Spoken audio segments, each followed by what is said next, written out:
Vlog on a blog. Tomorrow's news today. Get to the truth.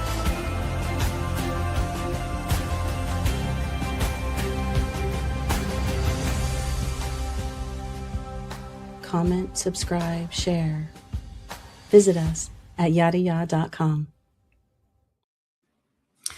What a fun new introduction. I understand that's Mariah's voice that is doing the review.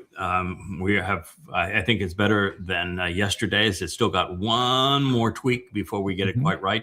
And that is that, as I've shared with Leah and you, we don't really give a hoot if you share, you like, you comment, or subscribe. Not asking you, have never asked anybody for anything.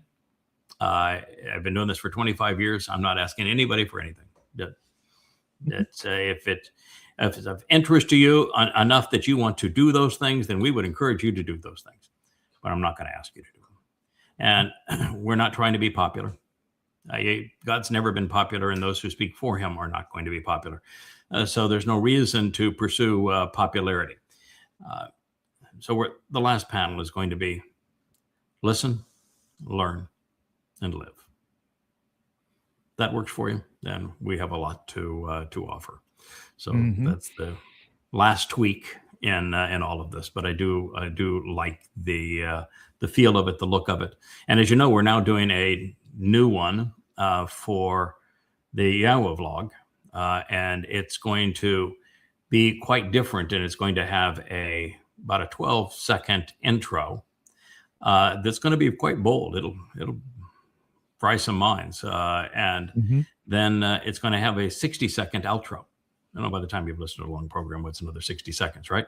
So you're invested. Yeah. So you're invested. 60-second outro that helps to further explain what you're witnessing. But it's a very fun graphic presentation of what God's story really all boils down to. And it boils down to a very, very simple concept.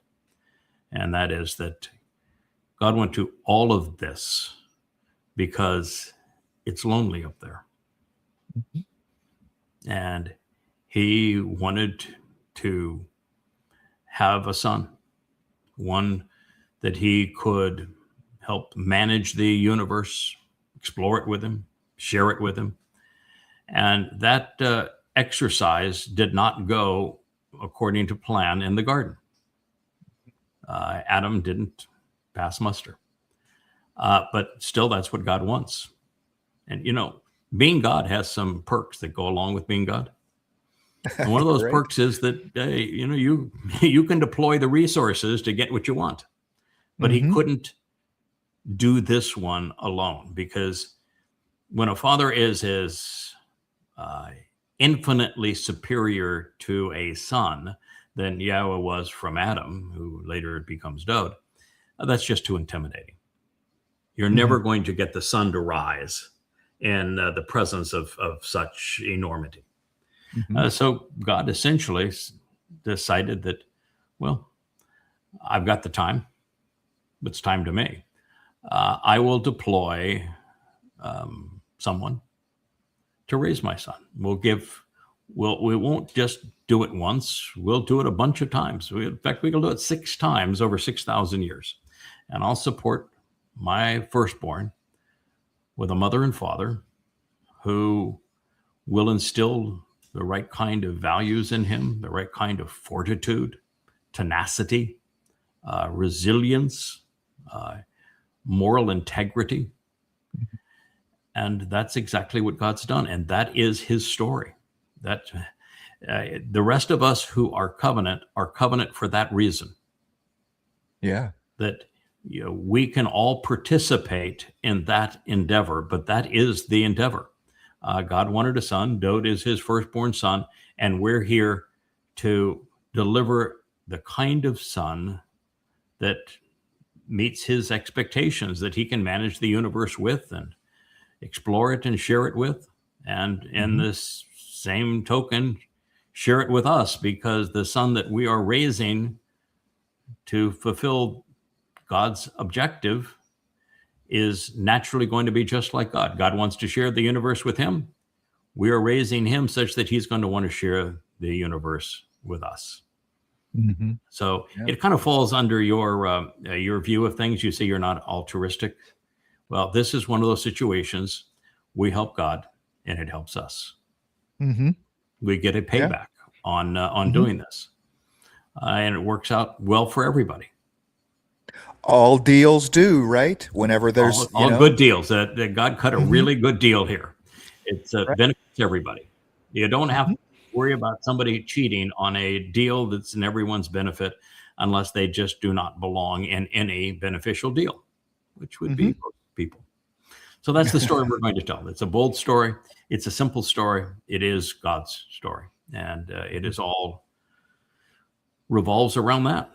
All right. So we are in the vlog on the blog.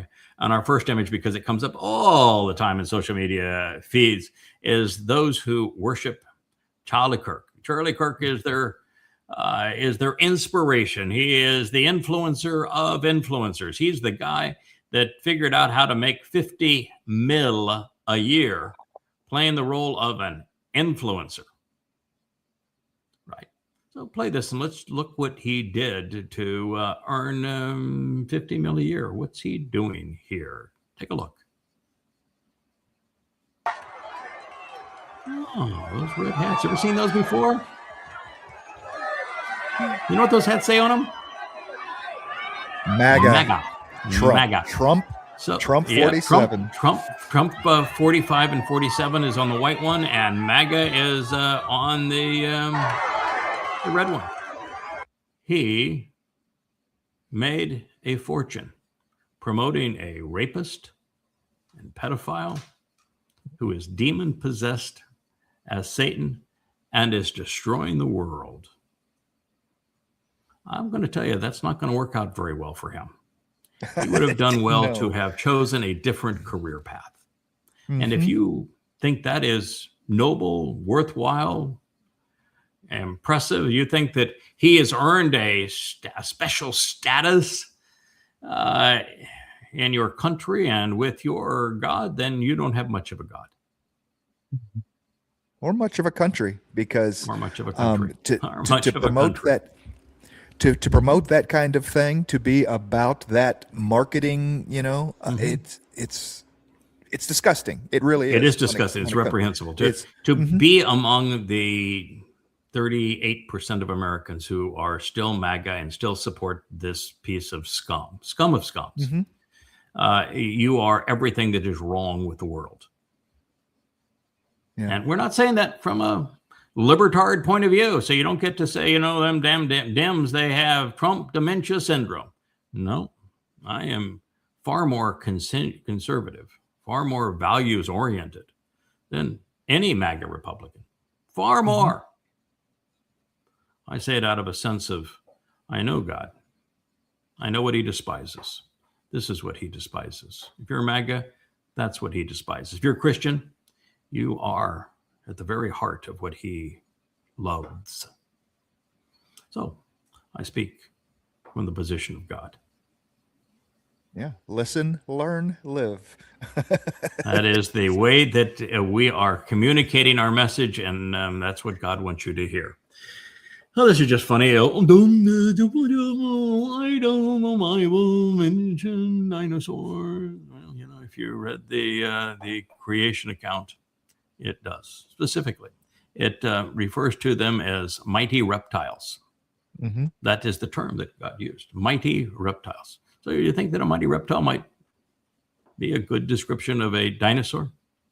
Yeah, absolutely. I don't know that dinosaur, mighty lizard in Greek.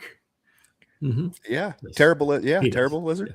He just doesn't terrible lizard. That's right. He doesn't use the term dinosaur because he communicated in Hebrew, not Greek. Yeah. But he did. Maybe if you knew what the creation account actually said, you'd be smarter than the T-Rex. Wouldn't that be clever? And you might even know that God doesn't have a Bible. So you wouldn't reference that term. Bible is from Babel. It means to intermix truth and lies, to confound. And if you knew the actual story of creation, one of the things you'd find out is that from the way that God presents his story from the creator at creation, he is absolutely correct from his perspective that it took 6 24-hour days. Because if you take the background radiation from the Big Bangs, there were plural of them, and that's, by the way, is the term that God coined 3,500 years before man decided to use it. He actually calls it a Big Bang. That if you look at that microwave radiation from the background of the Big Bangs, what you will find is that time was stretched 10 to the 12th power. And that means time's relative in the presence of great velocity or a great mass, both of would have been present at the genesis of the universe. Time was stretched 10 to the 12th power. If you take 14 billion years, you divide it by 10 to the 12th, guess what you get? 6 24-hour days. 24-hour days.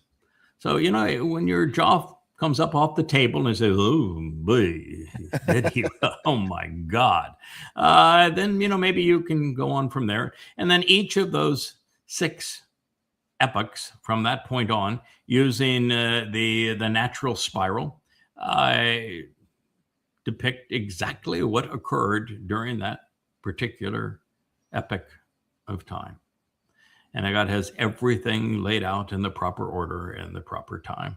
And if you get to the 4th day and you say, oh, I see, it's really stupid. God's really stupid. He's creating the sun and the moon after he creates plant life.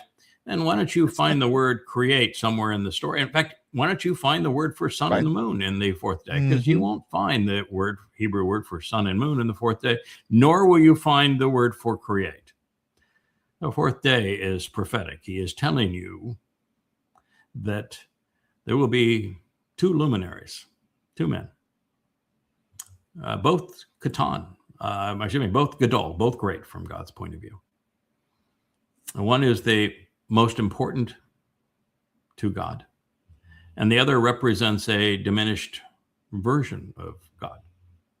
And that those 2 Maoreth fulfill the 6 Moedim leading to the 7th, which is the ultimate conclusion when we return to the garden. And so it is profoundly prophetic of, and probably the most important prophecy in the entire Torah. So you be careful with that one too. You get it wrong. I was had fun. It's a shame that Facebook's AI is so stupid. But the fact is that Facebook's AI is really, really stupid. And so I can't bring you what was in my feed from Facebook. They think that Facebook thinks that I'm an imposter and not a real person when we post things out of their feed. That'd be pretty dumb, right? Anyway, that's what their conclusion is. But there's a fellow, a handsome young man that is telling you that the Bible cannot be the word of a perfect God. And that is because there's mistakes. And he cites 3 mistakes in and what he would refer to as the Old Testament, and then a boatload in the New Testament. But the New Testament is just a joke. Yeah, just a joke. So what nobody ever bothered to tell him is that God never claims to be perfect. In fact, God claims otherwise. He cannot have regretted having created Nesama man, humans with a Nesama, if he were perfect. And if God were perfect, then his firstborn, Adam, would have fulfilled his destiny in the garden. But it didn't turn out that way. So God's not saying he's perfect. If God was perfect, we couldn't hang with him. And we would be of no value to him, and the universe would be no value to him because he couldn't learn anything, grow, gain anything. There'd be nothing for him.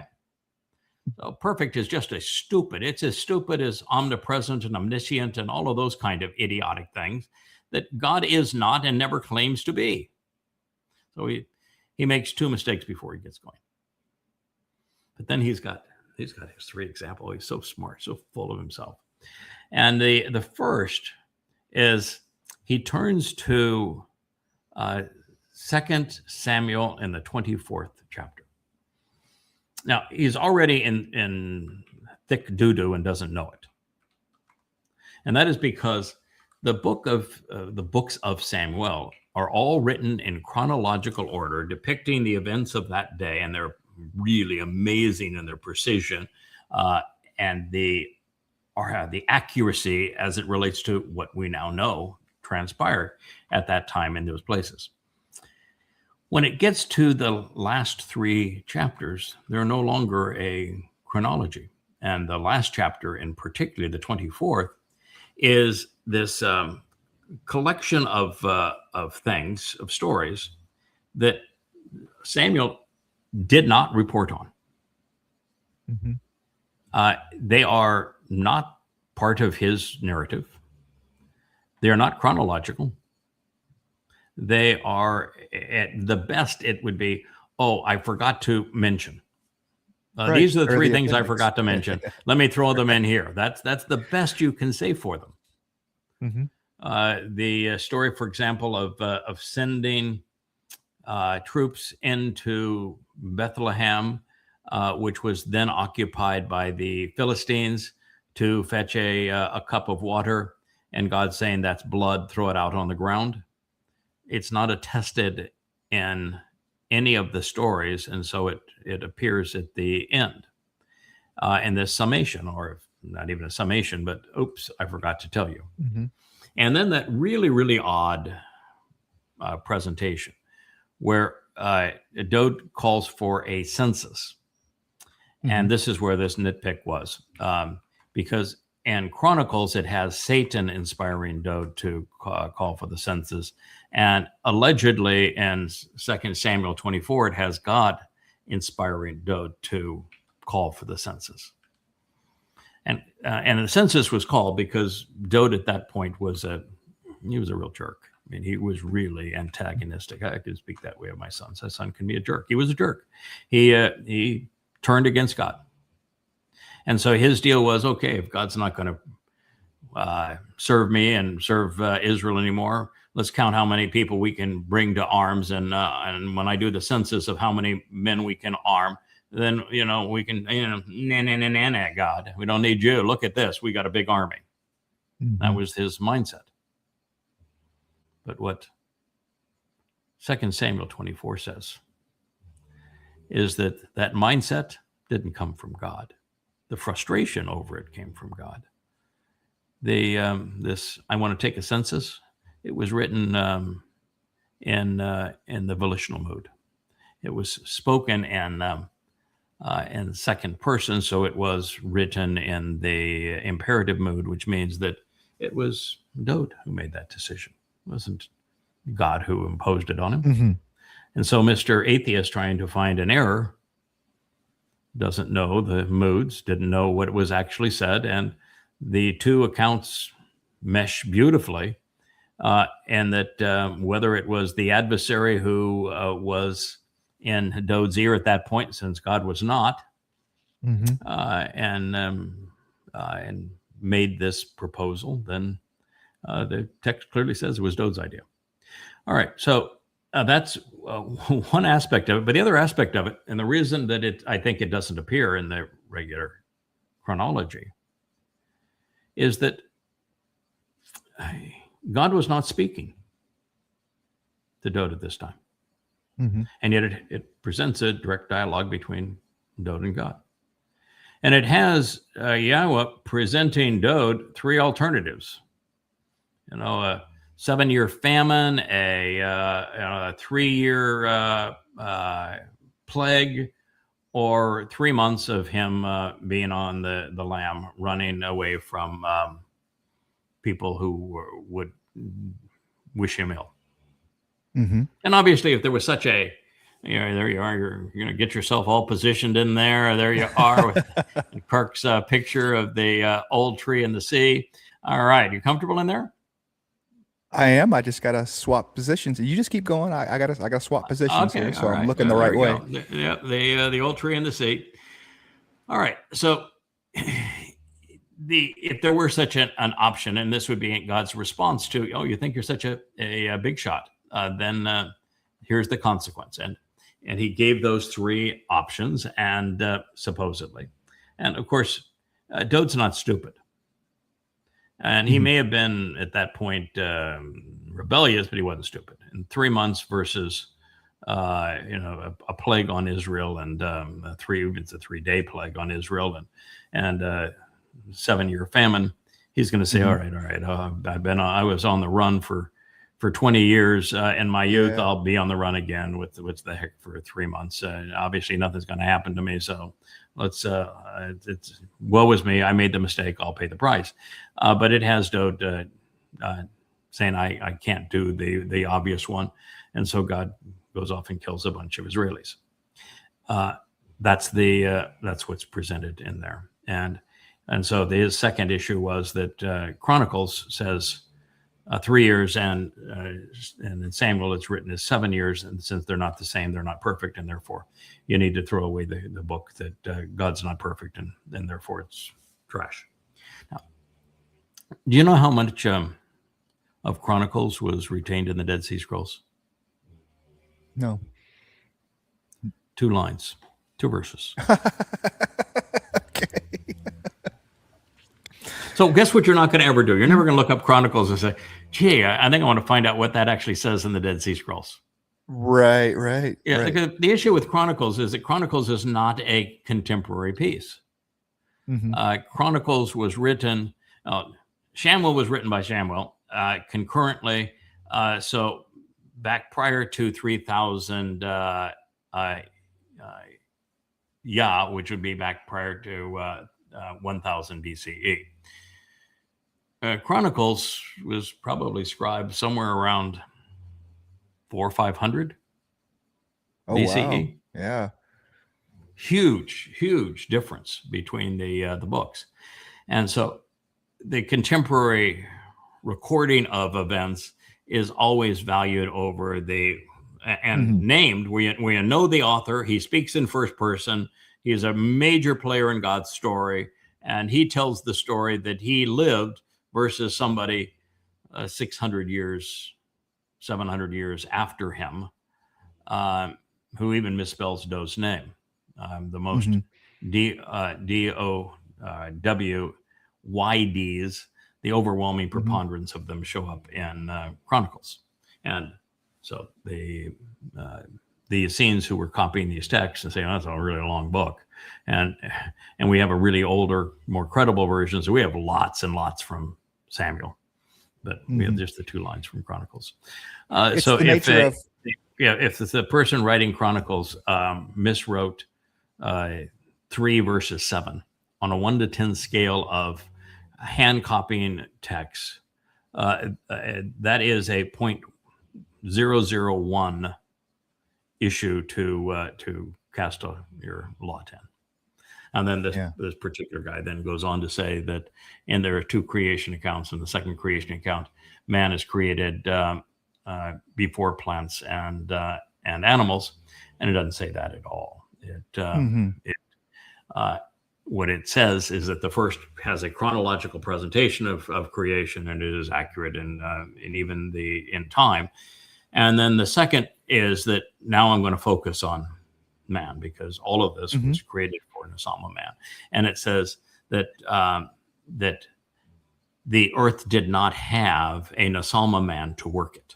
So in other words, all of this had blossomed, and there were animals and there were plants and everything else, but a Nesama man did not exist to work it. And then he goes on to tell the story of the garden and creating his firstborn. So it is the same story, but now we're beginning our focus on Nesama man. So he got that wrong too. Now he had 101 discrepancies in the New Testament, but if it wasn't for discrepancies, there would be no New Testament. Right. I think you have 5,000 in a 5-volume series, right? So I think I do. I think I have at least 5,000. He was a lightweight. Yeah, because you probably average 2 or 3 per page, and it's just shy of 4,000 pages. The volume's on Twistianity. So it's probably 10, 12,000 known mistakes, discrepancies, lies, rational fallacies, miscitations in the Christian New Testament. It's a pile of shit. It really is. It's just Mhm. absolute rubbish. The notion that there are 3 billion people that believe that nonsense is it just tells you how right Satan has been in his assessment Yeah. of man. Yeah. Stupid. All right, now that you got yourself all cozy, we can go back to our blog. Okay, so anyway, we want to stand up for the dinosaurs. Okay, so they're trying to make him look like he is. He should belong in one of those. Is this a Glorious. JFK kind of ish? Yeah, Is this a Return to Camelot kind of thing? Yeah, more noble, more refined than JFK, and going back to the Great Gatsby, if you will. He wants to be Napoleon of our era.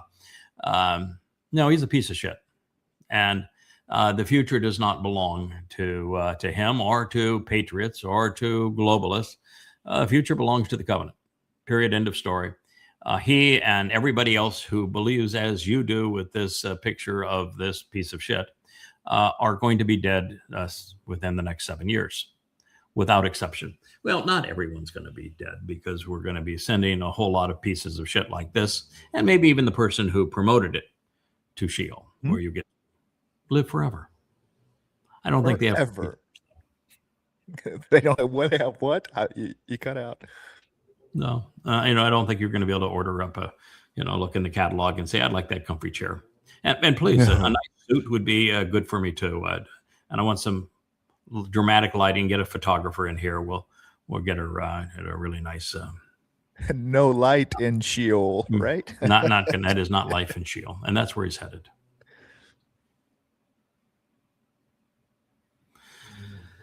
Oh my goodness.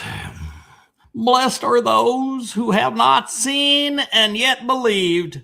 So you're going to be blessed by this religion. If you're an ignoramus and haven't got a clue, that is the way to receive blessings. You just believe the shit that we're throwing out at you, and you're going to be fine. Trust us on this now. You believe it, and you're going to be fine. I want you to trust us on this now. And don't you go looking, because if you go looking, then your belief, might be reinforced by something you've seen, and then it's no longer a blessing. So the key here is believe, don't look. Have faith, no facts. Now, isn't that the nature of all religions? Those who know don't believe. And all religions are based upon beliefs. So all religions are comprised of people who don't know. John 20:29. Thank you very much. Yeah. I like him walking to the moon, though. Too bad that he has no clue why what the role the moon and the sun play in God's story. Oh, this is John MacArthur. John MacArthur, yes, indeed. If you are no longer a Christian, it is because you were never a Christian in the first place. Well, thank you, John. That is good to know. I'm pleased to hear that. I wish what you said is true. It really isn't. But I was once a Christian, and I can tell you that I am really, really glad that I'm not one anymore. So my life experience would be the opposite of your statement, John. The best advice I could give to everyone is don't be a Christian. Don't be a Muslim. Don't practice Judaism. Don't be caught up in Hinduism or Marxism. That so long as you're influenced by the things that caused old John there to be able to have fancy suits and live in a fancy house and fly fancy airplanes and have a big fancy church. All of those things are designed to take money from your pocket and put it into his pocket and to control and influence you. And so long as you're religious, you will never, ever know or approach God. Ever. You won't even be judged by God. You won't even be condemned by God. You will not have that luxury. Now, make your own choice, but God hates religion. And while he is annoyed by Judaism, because Judaism is the mother of the other religions. Christianity is the religion he hates the most because it robbed his beloved son of everything. There was no Christ. There cannot be a Christian. There was no Jesus. It's all a fraud. First condition of the covenant, walk away. Walk away. You can't even hear. You can't even get close. You can't even smell, get a whiff of without walking away from religion and politics. Absolute requirement.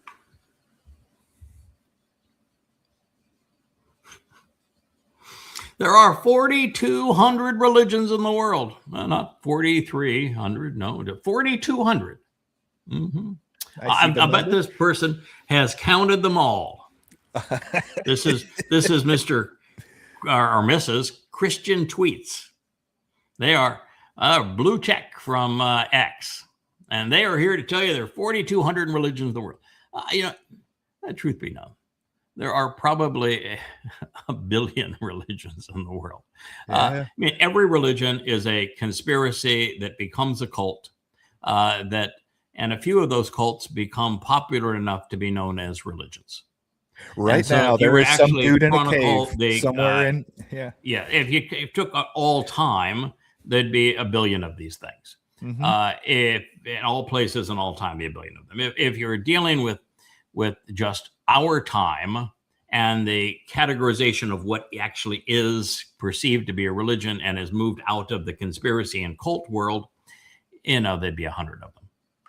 But there are 4,200 religions in the world, but there's only one empty tomb. There's only one man who conquered sin, death, and hell forever. How did he go into hell? Because I thought he was napping on the Shabbat. There is only one way to heaven, and his name is, I would put in delusional.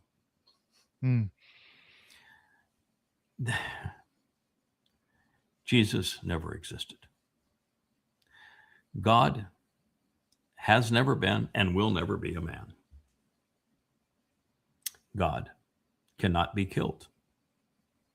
Men cannot kill God. Death does not resolve anything except it ends the life of your body. It does not end anything. This notion of bodily resurrection is Egyptian and foolish. And there is only one way to Shamayim, which is heaven. And that path is through the Moedim. And because Christianity doesn't even know what the Moedim represent, it's not that path. Too focused on a cave, a tomb, and not focused enough on matzah. Yeah, the deal is there is literally zero evidence on behalf of a Jesus Christ ever living. So to say that the myth has an empty tomb is to say that someone had to bury the myth. And that when they buried the myth, they looked in there and said, well, there's nothing but a myth in this tomb, so it must be empty. I mean, come on. Yes. There was no Jesus. The sad thing about the Jesus myth, there's only one way for the Jesus myth to have prevailed. Paul created the Jesus myth by a different name. Jesus actually didn't exist until 1629. It's the first time that name was ever used. But Paul created the Jesus myth in 52 CE, 20 years after the fact. And he would have had zero chance to succeed. And truthfully, he didn't actually succeed. He died miserable and alone and admits it. And he was demon possessed and so really had a horrible life. But the only reason that his letters could then be used to create a Christian scripture was that he was writing and counterfeiting and fraudulently representing something that actually did occur. There actually was a Son of God who was born at that time. He was known as Emmanuel. He was the Messiah and King. He was the chosen one. He had two parents, but the parents' names were not Joseph and Mary. They were Ruth and Boaz. He came from Bethlehem. He did not live in Nazareth. Nazareth didn't exist at the time. He was not named Iusus. He was named Dowd. There are hundreds of prophecies that speak of what he did and when he was going to do it.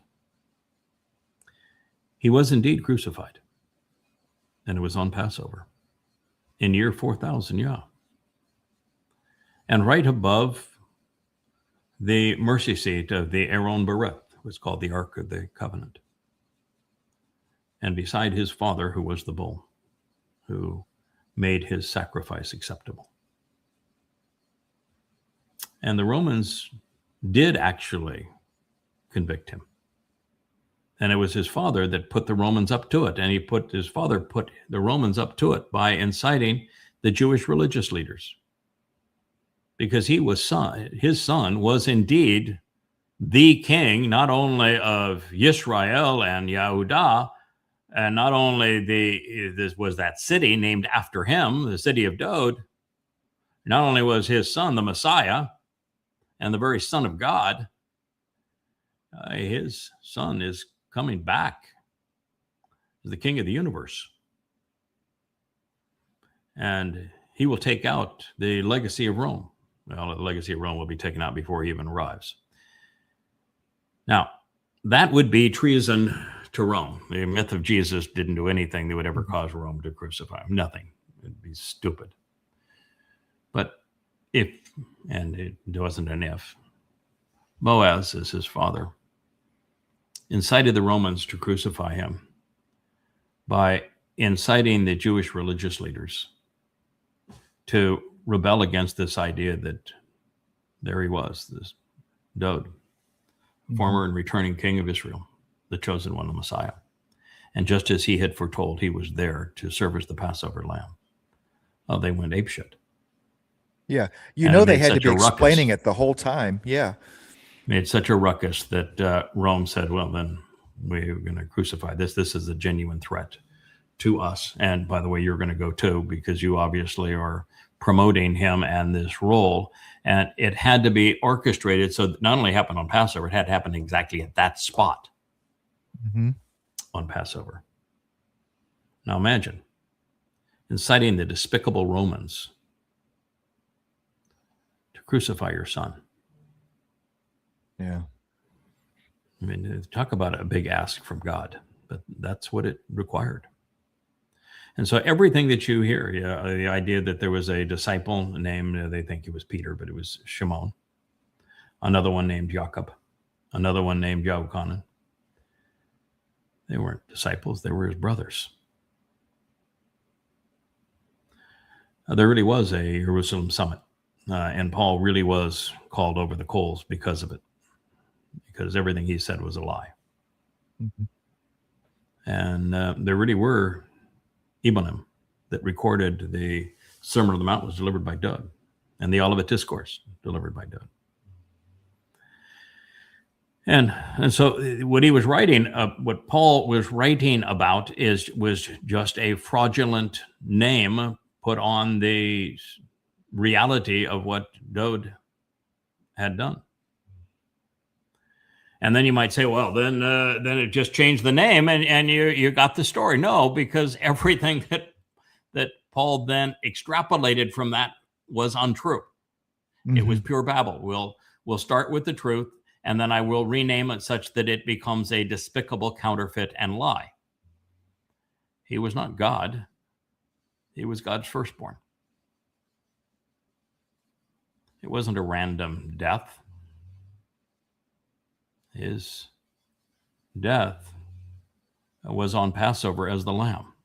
And it's only understood in that context. And it was only the death of his physical body. His soul went on to carry our guilt into Sheol, which is how we are made innocent, so that he could celebrate not Easter on the first day of the week, he could celebrate Bikurim. And so it's just all a twisted mess of what Dowd actually did, perverted by Paul. And that is the entirety of Christianity. It's identity theft. And not identity theft of just any old schmo. This is Adam. This is Shem. This is Dowd. This is the firstborn and chosen one of Almighty God. That's who he attacked. And that's why God refers to Paul as the plague of death. So you can take your 4,200 religions and stuff them where the sun don't shine.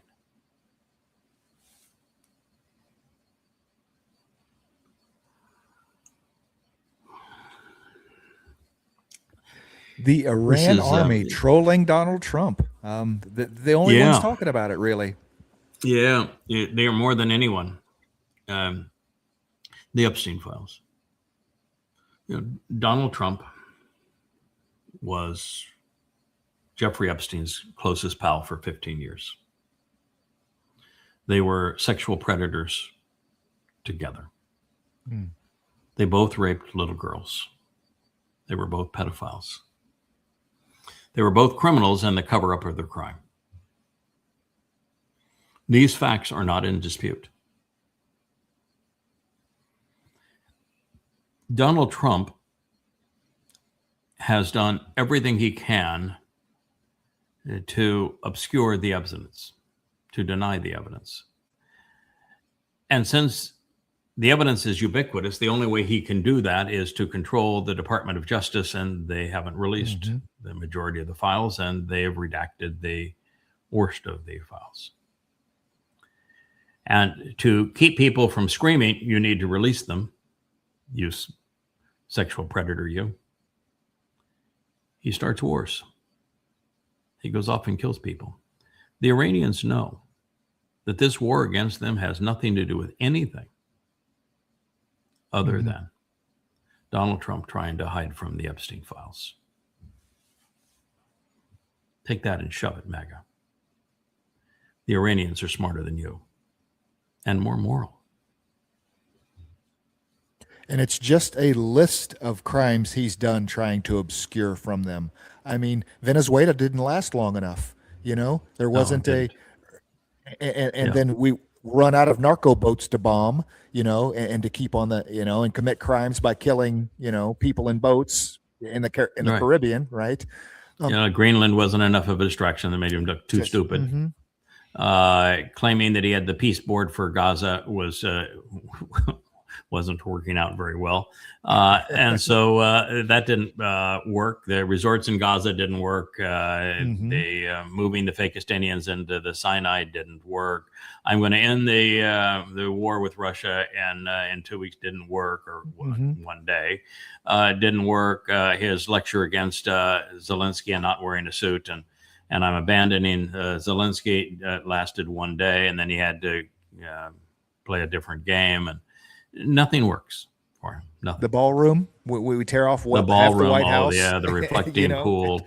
Literally destroying the east wing of the White House without any approval, like it's your own private fiefdom. Going off and visiting the Arab fiefdoms that were had committed $20 billion in joint ventures with him while he's president, and he goes and visits them first. The ultimate betrayal of Israel, losing 2 wars against Iran. It just wasn't. These are the distractions, and they have kept people distracted because every day he says something stupid, like yesterday. I'm number 1 in killing. Yeah. So it's like a top that just keeps on spinning, and unfortunately for the victims, they'll never get justice. Sorry. Yeah, go ahead and play this, but the source of this tweet is pretty amazing. This is KKK Barbie that is making this tweet, and she is saying that Kuwait and Bahrain have bombed Iran for the first time, according to Israeli media. Do you support the Middle East countries uniting to destroy Iran's terrorist regime? You can go ahead and play this because it's quite a kaboom.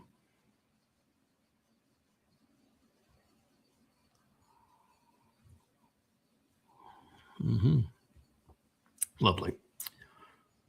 Do you know what you would call having the Middle East private estates with flags joining and bombing Iran? You have a word for that. It's called World War III. Congratulations. You just ignited World War III. And how do you think Iran's going to respond to that if you are Kuwait and Bahrain? Oh, Do you they're think right there. that They're just gonna that pound the hell out Kuwait, of that them. Iran is going to say, well, all I'm going to do is hit the U.S. bases with our missiles, or are they going to go for the jugular now that you've engaged in the war? Have you thought through the calculus of that? Because I'm here to tell you the calculus of that is you committed suicide. Iran has specifically warned against this. It doesn't. I do not care. I think that everything that Trump is doing right now vis-a-vis Iran is insane, grossly immoral, and absolutely failed. But the more he does stupid stuff, the more obvious it is that we are right in identifying him as Satan incarnate. Yeah, Iran has said explicitly what their targets will be if they continue, any of the Gulf countries continue, allowing America there or even attacking against them. They've given them a list of targets. They have expressly asked. This is different, Kevin. Previously, they've attacked U.S. assets in those countries, and they did so because they said that correctly that the United States was waging a war against them using assets in Muslim countries. And so the American assets in the Muslim countries were fair game in a responsive war. If this is true, and I suspect it is, that it was actually Iran and Bahrain that initiated attacks directly against Iran. I can't say I suspect it is because I suspect that the CIA would lie about anything.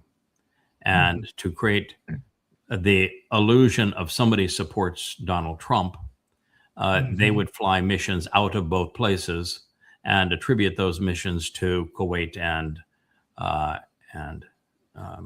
Bahrain to create the illusion that Trump has support on these countries. And so it could well be nothing more than that. And if that is what it is, then I can tell you that the head of both countries picked up the phone and called Iran and said, hey, it wasn't us. Right. Yes. So I understand that you're going to, and if it wasn't us, then Iran's going to respond by bombing the American assets and bases in those countries all the more, but wouldn't take out a decapitation strike on the dictators themselves. Versus if they did, they've committed suicide. Oh, yeah. So that's the thought here. And one of two things are true. I wouldn't trust the Israelis anymore either. I wish I could. I dearly love Israel, support Israel. I hate the Israeli government. And I've gone to the point where I have zero confidence in anything that the Mossad, the Shin Bet, the IDF, or any politician in Israel reports. I have zero confidence in it.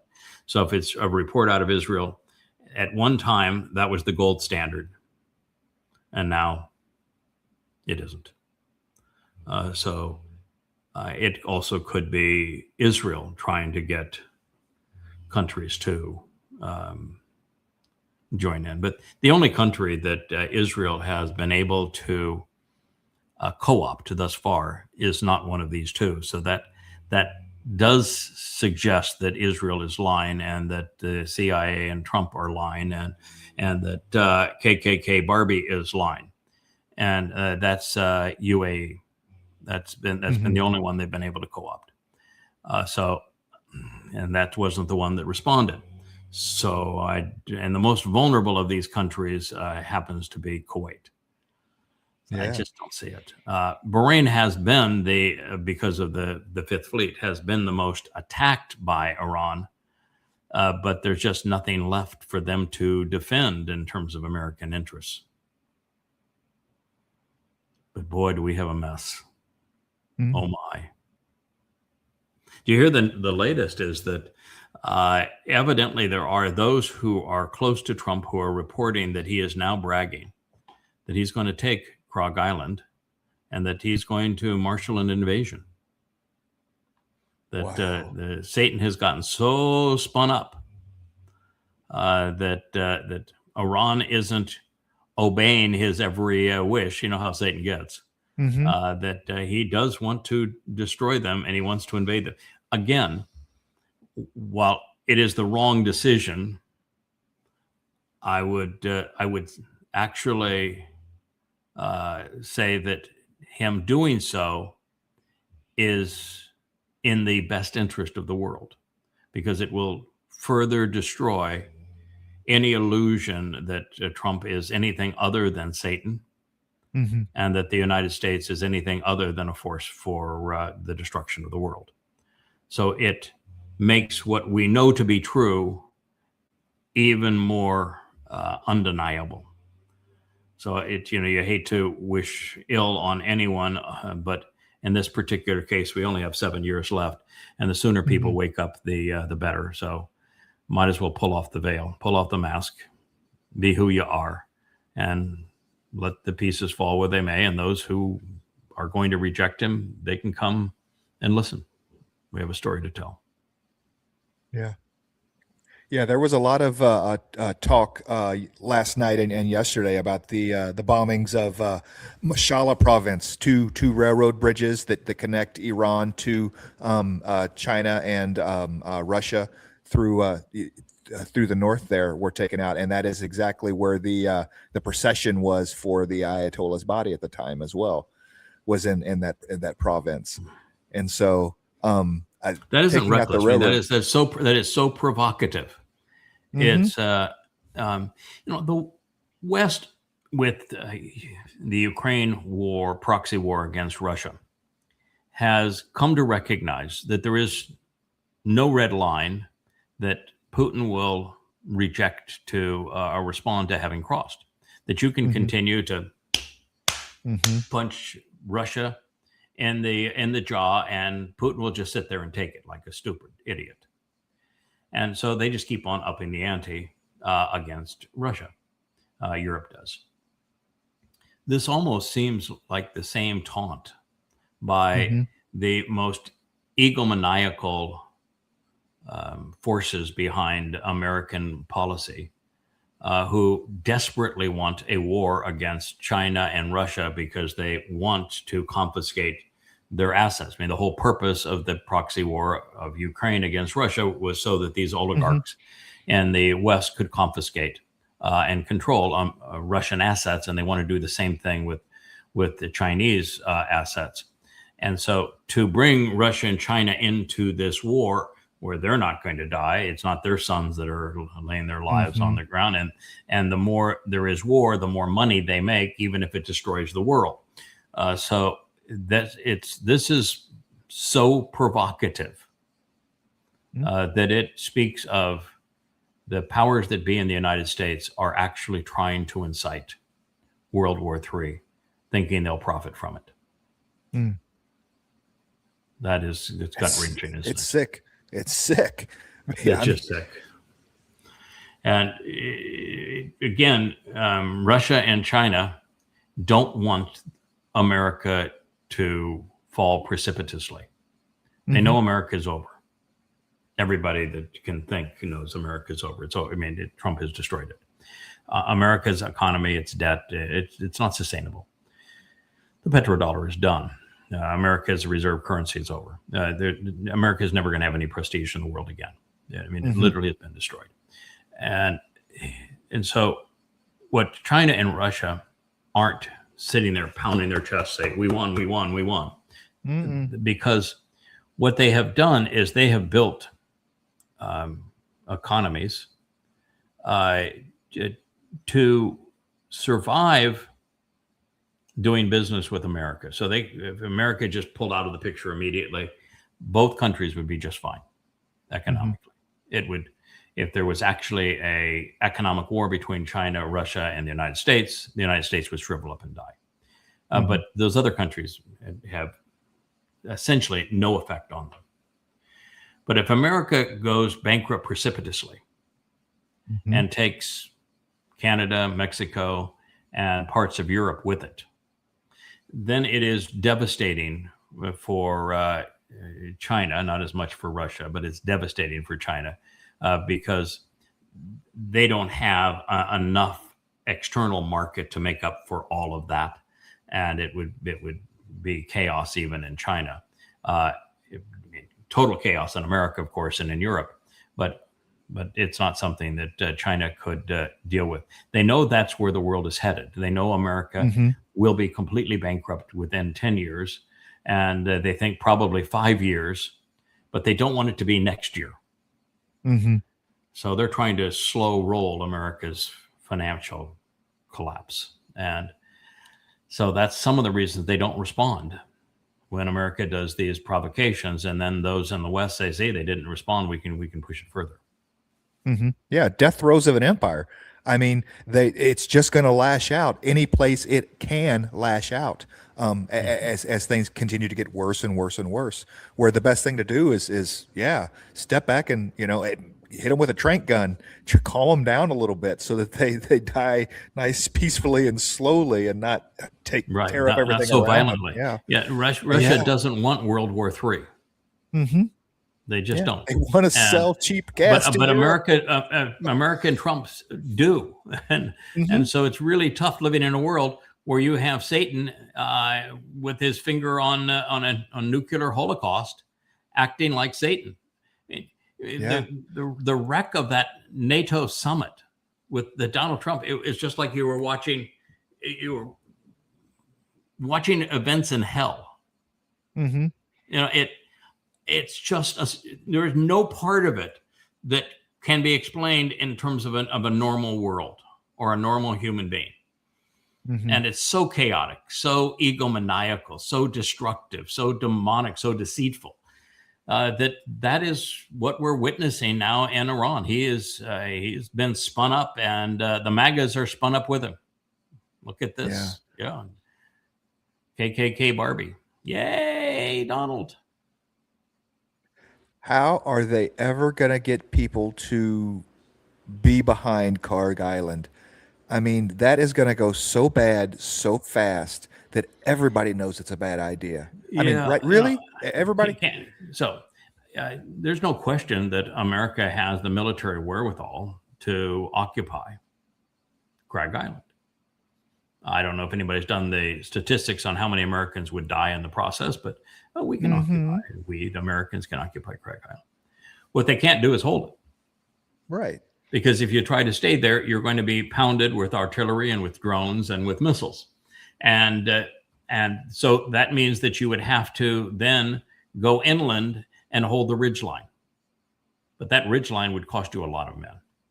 And you aren't going to get the D-Day kind of landing craft in there. It's not that kind of terrain. And you don't have the resources to deploy there. And plus, it's all filled with mines. So this is not going to work for you. And if you took that ridgeline, you'd have to take the next ridgeline, and the next one, and the next one. And then what happens when they capture a POW?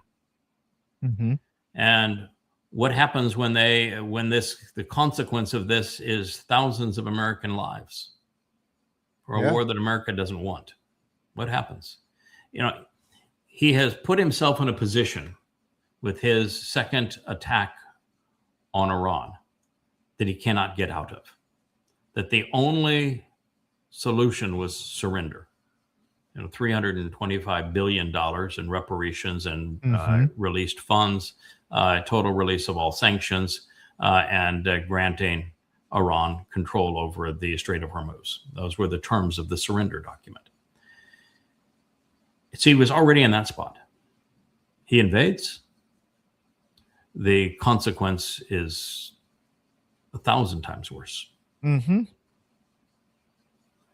Oh, Every absolutely. way you look. I mean, there was no desirable, beneficial solution to the end of this war as it was. That's why he couldn't end it. He couldn't even surrender.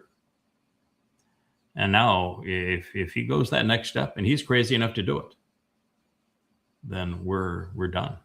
It's put a fork in it. I just don't understand. I mean, I see it all the time, and the term is just stop digging, right? When you're in a hole, just stop digging, throw down the shovel, and walk away. You know, What did the old gambler song? Don't ever send good money after bad. It's not the lyrics of the song, but that's the message of the song. One of the things, my father was a real asshole, and very abusive, but he had a few sayings that have stuck with me. And one of them is, if you're going to gamble, you never send good money after bad. Sometimes you just have to accept your losses. And the surrender document for Iran was America licking her wounds and dealing with the losses. You invade, you've doubled down, you've taken a situation where there is no remedy, and you've made it infinitely worse. Yeah. It's gonna be mushroom clouds all over the place. Oh, the issue is that there is really there's no accounting for the very thing that first of all, you're not going to have regime change. 20 million people celebrating the life of the Ayatollah and his family, pretty much, but doom that. So the next issue was, okay, we're going to prevent them from having a nuclear bomb, but how do you prevent them from having a nuclear bomb when they had no nuclear bomb? How do you claim that that's your victory, is them having no nuclear bomb when they didn't have a nuclear bomb? And then you're going to say, well, we're going to keep them from refining uranium, but the 12-point plan or 14-point plan didn't mention anything about them not refining or mining uranium. It didn't even mention enriching uranium at any degree. And then you say, we're going to collect the uranium that they have already enriched. Well, we don't even know where it is, but we do know where some enriched uranium is, because the U.S. managed to hit ventilation shafts at Nance and Fordo. And while there was very little uranium-235 in either place, they removed it from both places, and they have 40 other sites that would finish the refining and turn them into bombs, where they have missile silos and everything else. So the uranium to make the bombs is already long gone, and in other places. But those centrifuges that were there, they don't just turn them off and say, hey, hasta luego, we'll see when the war is over. You don't drain them and say, well, let's pull some uranium out here. Hey, anybody got a bucket for some uranium? Right. Yeah, right. You don't pour it into a bucket. You don't empty these centrifuges. You don't shut them down. And so the centrifuges are still there. They're still filled with uranium at various degrees of refinement, most between 20 and 60%. And they carried all the uranium that was already enriched to the point where it'd take a week to finish it to the 87% needed for physical purity of a bomb. But all the centrifuges and some 40 locations still exist, and they still have uranium in them. And we took 2 of them, and we exploded bombs in the ventilation shafts. And the percussion of that didn't actually cause the mountains to implode and bury it, as if you were trying to bury uranium under a toxic waste deep field. Right. What it did is the shock wave would have cratered those centrifuges, so they would have all leaked like hell. And all of the ventilation shafts and rooms are still open. It was just a shock wave that went through them. And so you've destroyed everything in them with but still leaking out to the world without any means of containment. And that's what we did. We did that in Nance. We did that in Fordo. And so we've got a real mess now. There is no way to fix that. None. The people that the Iranians have sent in have all died. So this is unintended consequence. I mean, a 1 to 10 scale of somebody ought to have had asked the question, Mr. President, if we drop these bombs on the top of the mountain, all they're going to do is make dust and scare some camels to death. And we can't go through, these bombs penetrators are not meant to go through that many feet of granite and then reinforced concrete. So we're just going to make a big kaboom and it's not going to work. Now we do have a plan that, might work and that we can send these, we're smart enough, we can send these Moabs and deep penetrators, we can send them down the ventilation shafts. We know where the ventilation shafts are. We can send them down the ventilation shafts and we can explode them in the ventilation shafts. And we've seen them seal up the exits and entrances to these facilities. We go kaboom in the ventilation shaft, that shock wave will take everything out. Won't bring the mountain down, won't destroy the rooms, but it'll destroy all life in them and everything in them. Oh, wow, let's do that then. We'll obliterate it. Mr. President, sir, if we do that, to the extent there is and there will be uranium in those centrifuges that are in those, that they spent all that money to put into that mountain, sir, it's going to all leak out of those centrifuges. And now what, sir? Because we didn't bury them, cause the mountain to crumble over them. We didn't create a tomb for them. We will just have released it within the underground facilities, sir. Yes, How is that a good thing, sir? We bombed them like they'd never been bombed before. We did. We bombed nuclear refining facilities like no idiot has ever bombed them before. Yeah, it's an underground Chernobyl. The only thing that's keeping it from being an international disaster is the fact that that's 400 feet below the ground. We still have feet doesn't matter, and 400 feet doesn't matter anymore. Well, with the ventilation shafts open, no, yes. But it doesn't matter if the ventilation shafts are on the surface or are 400 feet under the ground. The moment you open any of those doors, it all goes into the atmosphere because we didn't bury the chambers. We just busted up the stuff that was in it with the shock waves. Right. And no seal is good enough to keep it all contained. And somebody eventually has to deal with it. And there's no way to deal with it. I mean, because you can't get close enough that you're cooked. No. And you can't even use the ventilation shafts anymore to pour concrete down it because we blew the ventilation shafts, we blew to smithereens. And if you explode the deep penetrators in those ventilation shafts, then they're not sealed, are they? No. Yeah. So just kicks up more radioactive dust in that's the reason why the Iranians said, "Oh, you want the uranium at Fordo and Nance? You come get it, big boy. You just come get it. You can get at it. You can have it." They're never going back in those places. Yeah. Unintended consequences of an idiot. Go MAGA.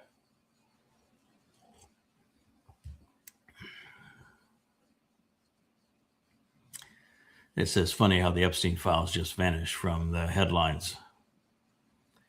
It isn't funny.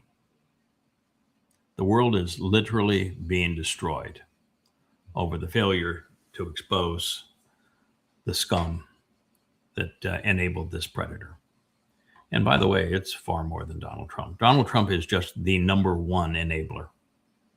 But you got MBS as an enabler. You got the CIA, the American FBI. You have captains of industry, Bill Gates. You've got even Elon Musk begging for access to Pedophile Island. If you read who were actually at Pedophile Island, it's the who of America's media. Yeah. It brings everybody down, and they're deadly afraid of it. And so European part royalty. The issue is that he was right. If you get enough powerful people compromised, then they will prevent an investigation. And that's what's happened. And by the way, many of the victims have received boatloads of money and signed confidentiality agreements. So the most damning files are redacted because of the confidentiality agreements. And so, women who are the victims, you can't have it both ways. You can't accept the money and the confidentiality agreement that came with it, and then expect justice. You traded justice for money. For a I'm paycheck, not going to say I'm not condemning you for doing so. But that was a trade, and you can't have it both ways. No deal with the devil. So they have Trump and his long tie, and he's silhouetted by the brilliant sky, and he's got the American flag, and I don't know if those are waves or what those things. Oh, yeah, that's the beast. He has slayed the beast. Yes, indeed. So no deal with the devil. It brings me no satisfaction to defend Iran. No one has risked more to expose and condemn Islam than I have, having written the 5 volumes of Goddamn Religion and having done 10,000 radio interviews to expose and condemn the consequence of Muhammad and Allah and of Islam's formation. But I want to tell you, the devil in this deal is the man with the long tie. He is quite literally Satan. And so there are very few circumstances where the moral response is to stand with the people who have been poisoned by one of the great toxic dumps of all time, Islam. But in this case, they're the victim. And Trump is the living incarnation of the devil. The world will know that within 7 years. And over time, more and more people will understand why we have proclaimed it as such. But this is reality. It is exactly this way. He is Satan, which is why he presents himself as if he were a god. If they had never even the first time worried about Iran, gone into Iran, bombed Iran, acknowledged that Iran even exists, that would not set up the 4 million jihadis that roll into Israel in 2033. Correct. Correct. All you had It's to all do part was of the nothing. same scenario. It all plays out such that because of the ongoing belligerence of the United States and Israel, Iran's ultimate ploy is they're going to take 4 million jihadis and they're going to march into Israel, and they're going to be 1,000 times more hellish than were the 4,000 Muslims on 10/7. And the IDF will be able to do nothing to stop them. So that is what's coming. And this man will have completely betrayed Israel by that point. He is Rahab. Nice red tie.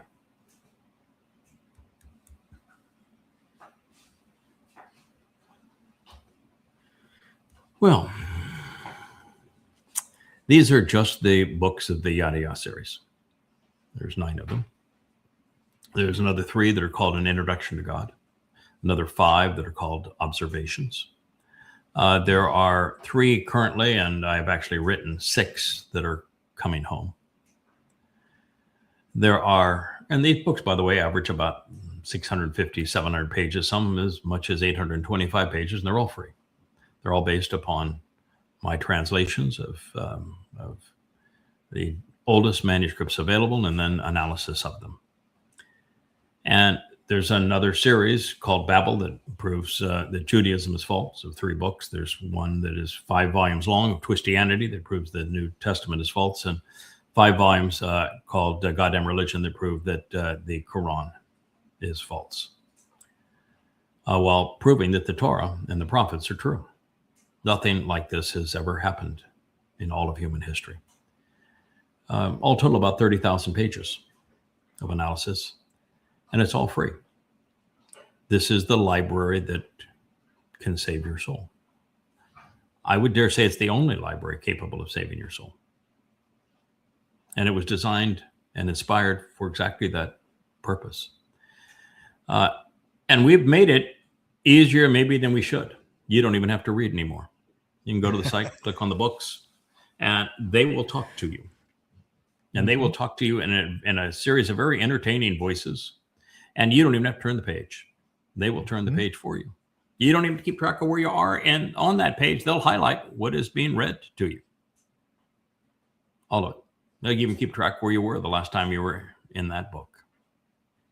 One after another, all for free, all in their entirety.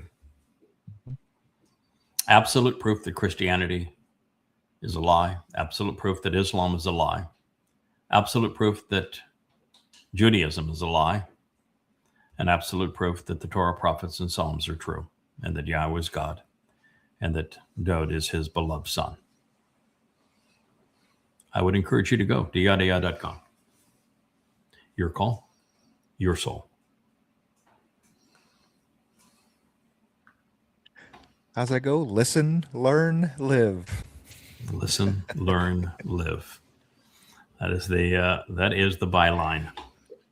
And one of the things that we have done, and this is an interesting thing, the Islamic dilemma, is that if the Bible, so let's dispense with that term and say what you have is the Torah, prophets, and Psalms, which when you remove certain books like Enoch and Ezekiel, Job and Jonah, that were not inspired by God, is absolutely true, proven by prophecy. And it being true, then every claim in the Quran pursuant to the characters in the Torah, prophets, and Psalms are untrue. So if it is true, then Islam is false. But if it's untrue because Islam claims that it is the God who said these things, then it's also false.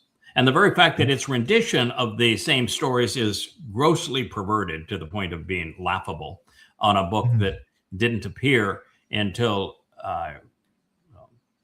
2,100 years after the Torah, prophets, and Psalms, it means that there is a 0% possibility the Quran is true. You can't pervert that which you claim is true and be true. And if you claim that it's true and it says the opposite of what you are saying in the Quran, then you're lying. And even if it isn't true and you claim it to be true, then you lied. So there is no solution for Islam. But the same logic applies to the Christian New Testament.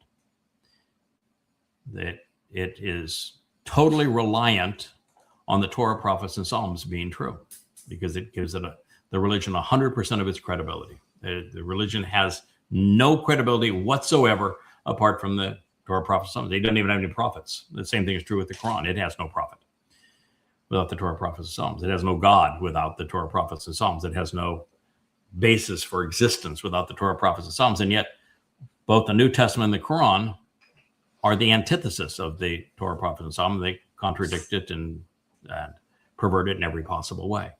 And for a rational and informed individual, that means there is a zero possibility that the New Testament or the Quran or even the Talmud are true. Zero. It's rationally impossible. Now, I wish people would just think, shed your ignorance. Ignorance is not bliss. Yahweh even said, my people are destroyed for being stupid. It's not even a paraphrase. That's what he said in Hosea. Right. My people are destroyed for a lack of knowledge. The lack of knowledge is a simple word for it would be stupid. Ignorant, if you prefer. He's not even saying my people are destroyed for being irrational. He didn't even say my people are destroyed for not being logical. He just said they're flat out destroyed because they're ignorant. They lack knowledge. They don't know. And because people don't know that the Quran and the Torah are opposites, that the Quran and the New Testament are opposites, that the Talmud contradicts the Torah in every possible way, because they don't know that, they're not in a position to make an intelligent decision. And conclude, therefore, the Talmud, the New Testament, and the Quran must absolutely and unequivocally be false. And there is no way to come to any other conclusion than they're false if you just know what each says. The reason that the 10 volumes or 13 volumes comprising Babel, repudiating Judaism, 5 on Twistianity, repudiating the New Testament, and the 5 called Goddamn Religion, 4,200 pages, repudiating the Quran and Hadith, Allah and Muhammad, are written as they are, as I present what they claim, what their scriptures say, and I compare it to the God whose testimony they ripped off. And they're absolute opposites. So by making that comparison, you prove emphatically that they lied. Now, if they had created a religion totally removed from the Torah, prophets, and Psalms, I could not disprove it by making the comparison. I could say the Torah, prophets, and Psalms proves that it's true by prophecy, and it's really interesting, and the God's worth knowing, and it's an amazing story, and you'll love it. I can say that, and by comparison, this one is really inferior, but you don't disprove the other if it is entirely different. But because they didn't do it that way, the Talmud, the New Testament, and the Quran are wholly based upon the Torah, prophets, and Psalms, and they contradict it in every way. All you have to show is that they contradict the very basis of the thing that they claim is the basis of their religion, and it's over for them. It's that simple to destroy the 3 Abrahamic religions. But that requires, what does the Quran say? What does the Torah say? What does the New Testament say? What does the Torah say? What does the Talmud say? What does the Torah say?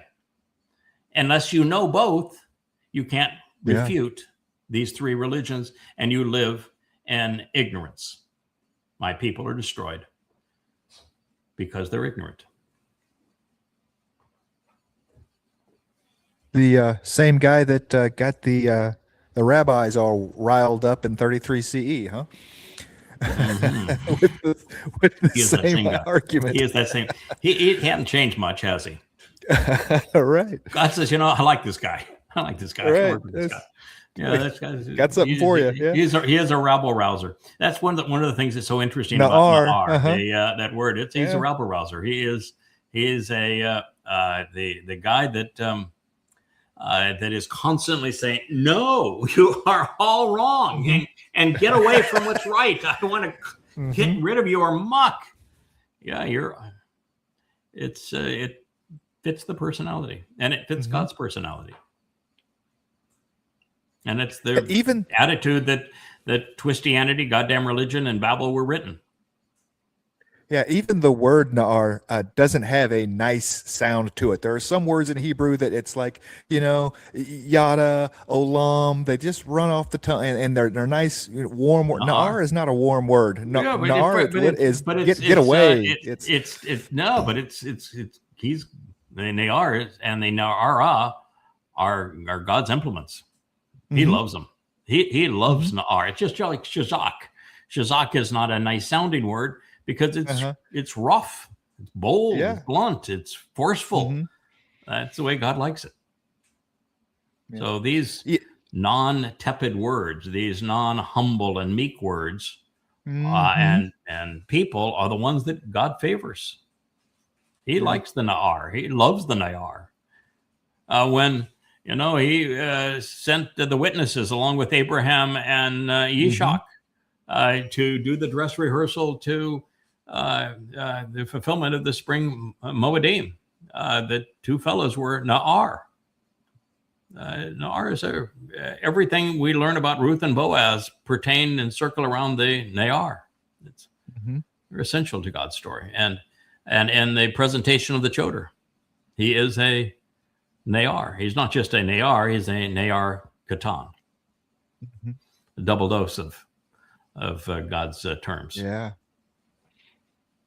I was even thinking, looking at this guy's headscarf here, that the Torah does a great job of refuting the Marxist love child of Palestine, doesn't it? That Mm, Palestine doesn't exist without the Torah. Period. The word no, doesn't even exist. Yeah. no. Yeah, the Torah, And prophets, and Psalms, the writings, are the only reason that a people named Philistines are even known. If mhm, without them, they wouldn't be known, because um, uh, they were so um, tragically hostile, that, but they were so inept that their territory to which they raided was strictly Israel, and after King Saul was done in, and Dode was made king, he made quick work of them, mhm, and rendered them such they were no longer a threat to Israel. And then over time, the uh, Egyptians came through and they pummeled them again, and then the Assyrians came through, they pummeled them again, and the Babylonians came through and pummeled them again. And we're told that there may have been a small outpost of them, that Alexander the Great finally wiped out, so they were totally decimated and not any left. I don't know if it was just their outpost, and the outpost had Egyptians in them at that time. Who knows? But the fact is, there's not a single survivor of them. There's really no record of them. The Philistines and any other culture, they're described as terrorist invaders from Crete mhm, in God's story. mhm, Their DNA does trace to Crete. They had no currency. They had no known kings of outside of what we know in the Torah and prophets, uh, and no real towns, nothing to show for them. And today's Palestinians have no correlation with them, mhm. whatever. There, no national correlation, no genetic correlation. It's just a slur. It's a bogus term. So yeah, knowledge is powerful, and if you don't know, you can be easily misled. Look at all Mhm. the young MAGAs that are rooting for Palestinians in Palestine, that are just ignorant of the fact that there is no such place. There are no such people.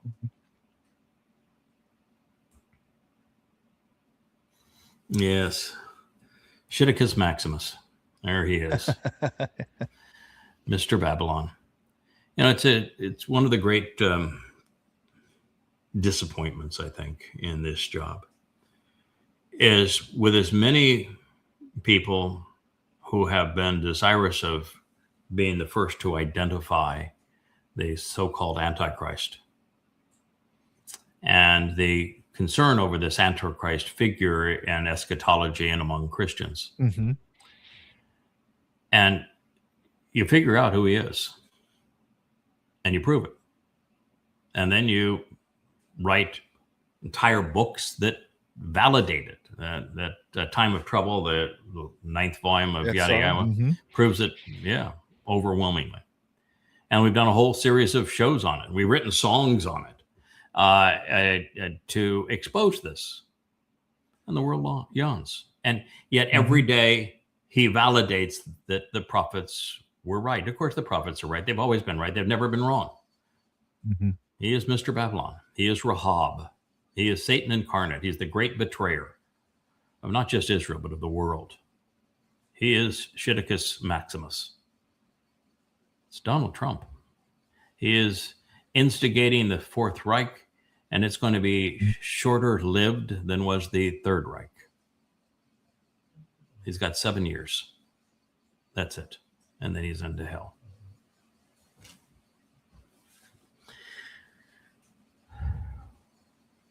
You know who this fellow is? You know why God took him? Do you know what God did with him? Why is his story included? That's the great difference, I think, that there's a number of differences that I've taken in writing these libraries of books, is that most people were content to have really ridiculous translations. Mhm. They were, if you're talking about the New Testament, they're about 90% false. And in what's called the Old Testament, Torah, Prophets, and Psalms, they're probably 50% misleading or incomplete, maybe more. And they're just happy to have that, and they'll pretend like their favorite translations is the perfect Word of God, and they'll rattle through these stories that they like, ignore the ones they don't like, and kind of go on with their lives. No one ever asked why. No, why did Yahweh create Adam? Why did he create Yahweh? Why did he kick him out of the garden? Why did he create this man, Chanuk? What did this man do to distinguish himself? Why did God bring him from this world to be with him? What did he do with him after that occurred? Why? Why? Why? Why? No one ever asked the why. And I'm never content until I know the why.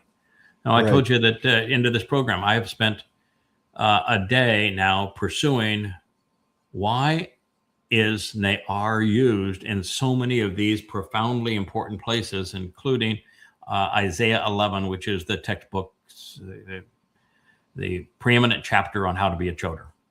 Mm-hmm.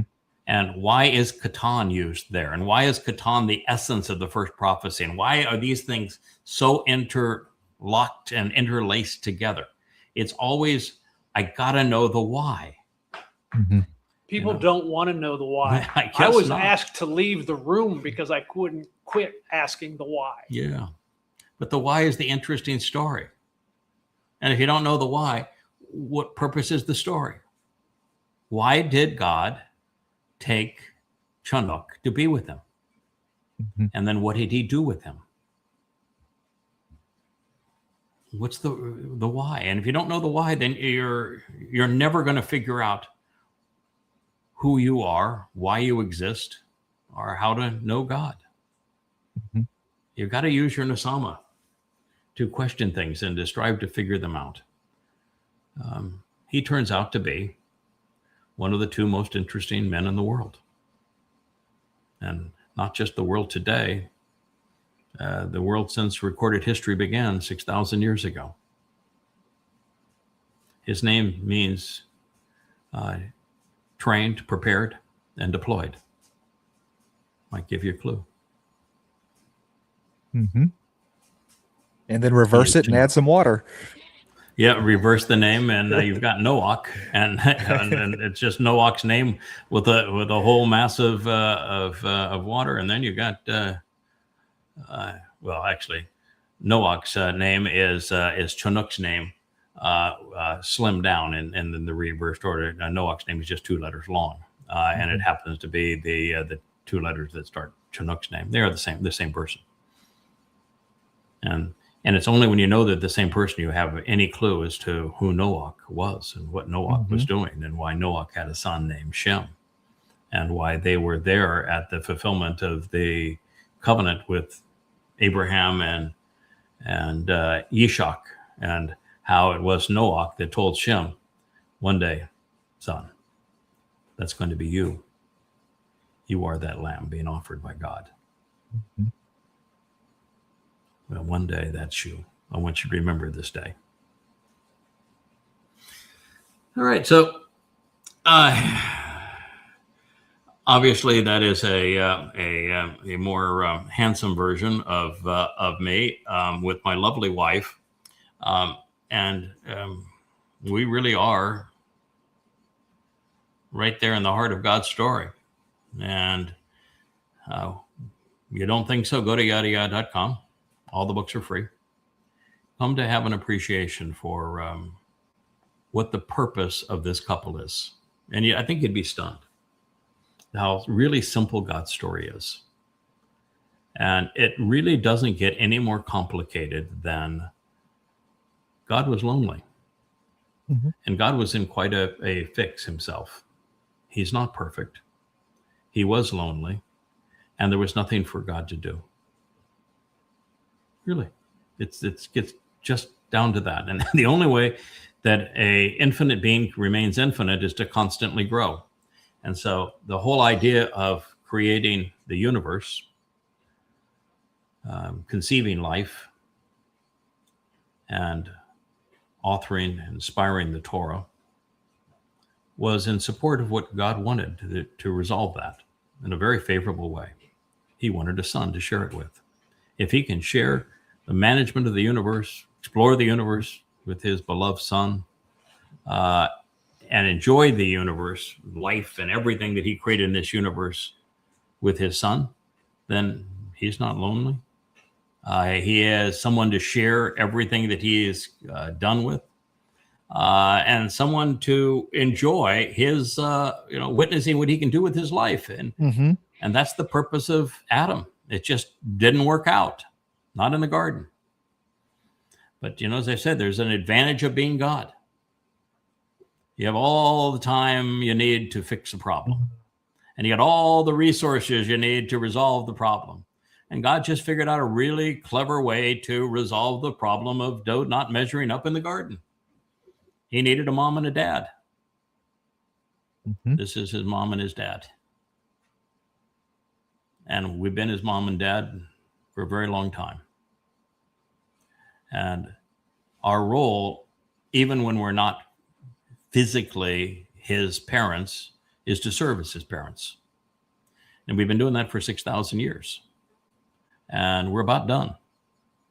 Well, we're not really done. You see, We're just starting out. Yeah, we're just starting out. You see, Dode was never conceived to function on his own. God makes that very clear. Not good for Adam to be by himself.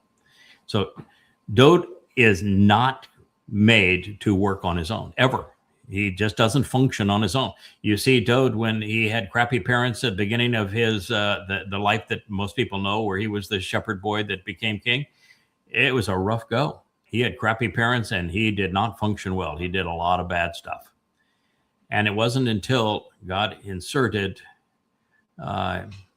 his parents that he got his life together. And God's just made certain that every one of Dode's redeployments, he had parents to support him. Because ultimately, we are going to deliver a son to Yahweh that meets all of Yahweh's expectations and more. And even then, where God will be able to elevate Dode, of course, to the same dimensionality that he is, 7 dimensions, and then he'll be able to relate to his son just fine, and his son will have been trustworthy to be elevated to that point. He is still not going to leave his son alone or unattended. And so we are Dode's parents. Our goal is, our mission is to turn God's beloved into the son that God wants. And it's been a 6,000-year-old grind to get there. Lots of ups and downs along the way. And the covenant family is all because of that project. That's what Noach represents in Shem. It's what Ruth and Boaz represent. It's this is the intent. This is where we're going. And to be covenant means that you're in support of that plan. And if you're in support of that plan, you're a beneficiary of the plan. This is doing well by doing good. Is God cut us a deal. And the deal was, you raise my son and you'll be family. That works for me, right? Yeah. So that's what we're doing. So that's after all of this time, we've just gotten to do the heart of God's story. That's the heart of it. Yeah. And I would say just one other thing for those that would say, you're making big claims, or that's very egotistical or something like that. Yeah, then I would say that you just don't know. First of all, I didn't make the claims. God did. And you got to deal with the claims that God has made. But second of all, this is the hardest job in the history of the universe. There's never been a more difficult job. And I'd say if you think that you can do the job, by all means, step up. I'm ready for a vacation. Step up. Think you can do the job. There's a sandal joke I in was here ready somewhere. on Sunday to check out and say, I think I've done my deal. I'm going to heaven. I'll catch up with you when you arrive here in 11 months. But I'm out of here. Obviously, I've finished what I needed to do this time through. So if you think you can step up, by all means, step up. I'm ready. I'm ready for a vacation. But that's not likely to happen. So before you decide, I want a piece of that, you better figure out what's required. And the most interesting is what we have learned in reviewing the Choder presentation once again, where Dode's father, Boaz, in 33 CE has to incite the Romans to crucify his son. And then he's crucified right along with him. And then both of their souls go into Sheol together. If you think you're ready for that, step on up. And but by the way, that ain't the last time the soul gets tortured. Because then you've got to also fulfill Teruah. And if you think you're a man or woman enough for that, by all means, I'll step aside and watch you do what needs to be done. But by the way, there's about 25 years of knowledge and a bunch of lives that prepare you for this. So you're going to have to catch up in a real hurry because you don't have much time left. Yeah. The books read themselves to you, so you got that going for you. Yeah, dude. Yeah, they didn't. I mean, I actually had to do all the work to research them, do the translations, come up with the insights, write them, edit them, get them published, create the website for them, have a friend that I could work with to create talking books that are real page turners. All you have to do is listen. I mean, that's not much to ask after, I've put in 100,000 hours in this, and I'm not even charging you a dime to listen. Not even giving you the chance to donate. I'm not even giving you the chance to subscribe. If you want to listen, listen. If you don't. I don't care. Your call. So I do have a question here. Why is it that you have a religion that is so twisted, so demented, they can't stop torturing their God? Over and over and over. Their God never gets off that damn cross. Why do you have a religion that finds it desirable to torture and torment their God? And why do you have a religion after all of this time that reduces God to a man? Why does your God wear a crown of thorns?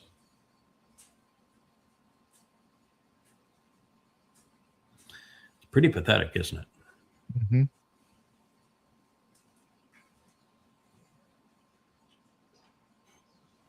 If that's your God, you are one sick person.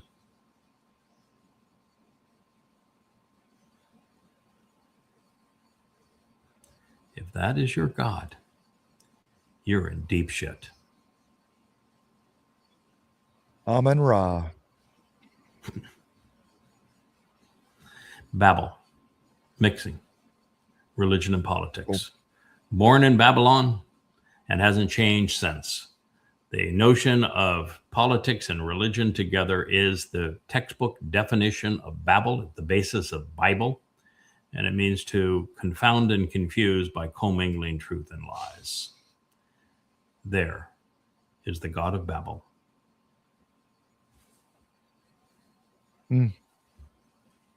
Goodbye. When we first encountered Elon Musk after, when you actually get to think you know him because he buys Twitter and he becomes the head tweet. And, he appears to have some nobleness in his character. And then you see him make the mistake of his life by causing Donald Trump to be elected by spending $300 million in the swing states. And then you see him go into the Doge project and do everything the wrong way and have it blow up in his face and become counterproductive. And then you see him turn on this demon-possessed president, only to find that that was really scary, because he had already pissed the liberals off, and now he was pissing the MAGAs off. And so he was a man without an island. He was a man with products to sell that no one wanted to buy because his name was associated with them. And he was a man with companies that were totally dependent on the U.S. government. And so he had to go back and kiss up to the Donald, to Satan. What a travesty. And now is a man that lives on delusions and illusions. I pity him. Yeah, this quote, either we fight back or they will kill us. That was his right after Charlie Kirk was, I mean, it was a call to mission that he had no morality, no judgment, and no empathy. Charlie Kirk was scum. He wasn't a we. If he is a we, then you're in deep shit, because he was promoting a rapist, pedophile, satanic POTUS, who is the most destructive person on the planet. And he was promoting a fake God. If that's your we, then you just keep your mouth shut, because you are in serious trouble. And the they is little boys. The murder of Charlie Kirk was a little boy. You see him in that trial. He's such a wimpy boy. He can't even wear a suit coat. He's just a wimpy boy. It's a wimpy boy that was got caught up in the land of gopers and incels, found affinity with gamers. Ultimately didn't know if he was a boy or a girl. Didn't understand the value of life or death because of the games that he spent his life playing. He is like so many other Gen Zers. There's millions of him out there. Is that who you're going to kill, Elon? Gamers? Aren't you the number one ranked Diablo player in the world? Aren't you a gamer, Elon? And by the way, Elon, how do you know that? You'd be much better off as an incel yourself, because all you have is horrid relationships with women, and you're a really crappy father. You are that man, Elon. You are that boy. Are you at war with yourself?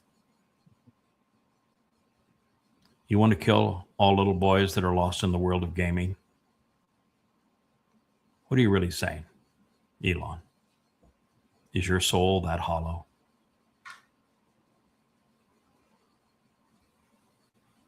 I think so. I think that is the lack of empathy that that he possesses, that he just a lack of intelligence even. This is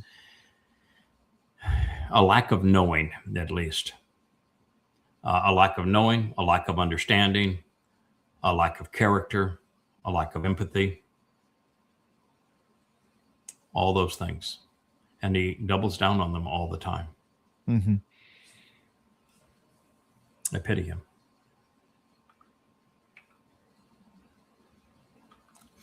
I don't care who it offends.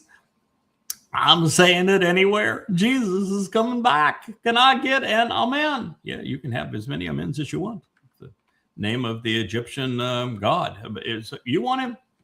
You can have him. Now, Jesus, I killed him. Sorry. He ain't coming back. You can find his death certificate right here.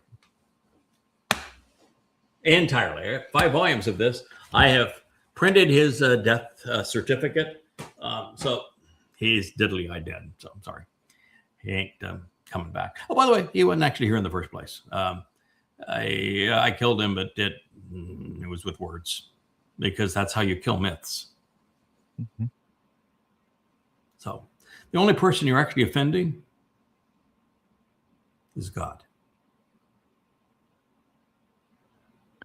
Yeah. There is no more offensive religion to God than Christianity. That's who you're offending. There's 2.2 billion Christians on the planet, right? And they go around trying to maintain some sort of oppressed victim status for Christianity, right? Oh, I don't want to offend anybody with my Christianity, because, we can't say Merry Christmas. It's not popular. It's like, really? Yeah, really. That the whole martyrdom of Christianity and Christians, the whole thing was a lie. And it was to create this myth that belief meant something, that you could prove your belief by going up against the Romans, and so that they were persecuted. If you read the Roman records, they said, "Good God, here's the rope. Go out and hang yourself. We're just tired of dealing with it. Go away." No, that the whole thing is a fraud to make it look like, oh, we're an oppressed minority.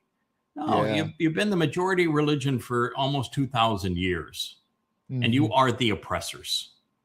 You've always been the oppressors. You're not a victim, although you are going to become a victim. Well, of your own stupidity. I can promise you that, because you have offended God.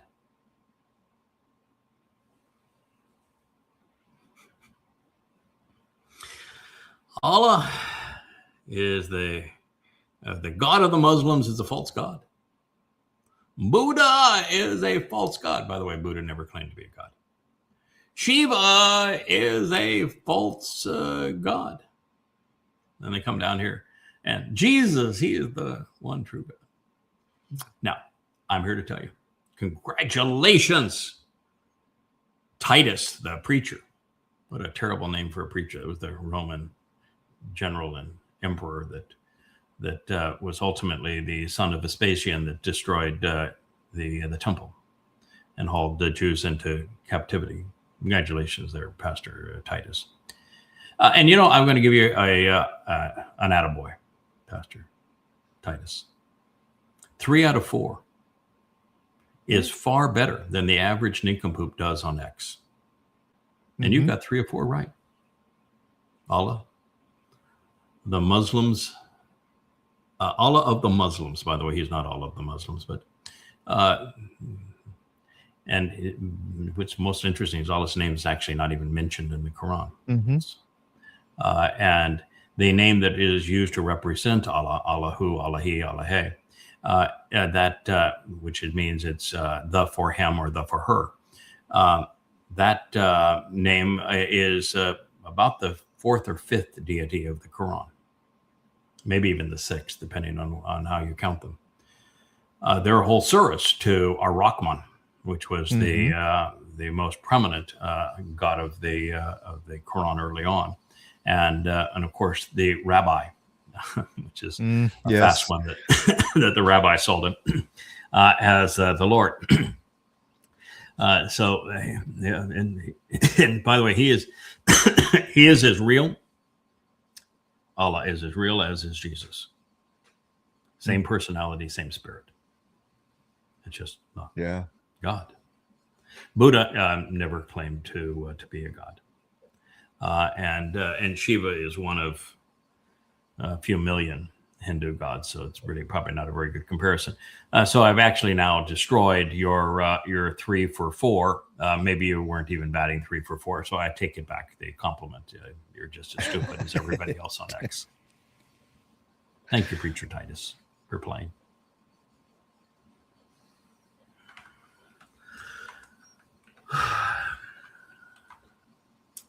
This says, may the Lord protect Trump. Somewhere in the copy, when it was all teed up originally, that was the headline on it, and I can say that since Satan's favorite title is the Lord, and since Trump is possessed by Satan, your prayer will be answered. He wanted to say, pray that the Lord will protect Trump, and I'm saying that, and so there's an answer to prayer. Satan will protect the man that he is demon possessed as Satan. You're a winner, chicken dinner. You've got a fulfilled prayer. Well, that is until such time as we reach Teruah and 2033, and it's not going to work out very well for him. But you won't be around to see it, so it won't bother you much. I wonder if you're going to get the Iranian bounty. $100 million. I mean, you can collect in 2033, right? It's I've read the Yahweh's prophecies about this job. I may not think that I am doing the job to the level that should be done, because we have very few covenant members to show for the effort, which actually is what Yahweh wanted. A few quality over quantity is always been his agenda, and we have delivered more covenant members than everybody else prior to us combined. So I mean, that's saying something.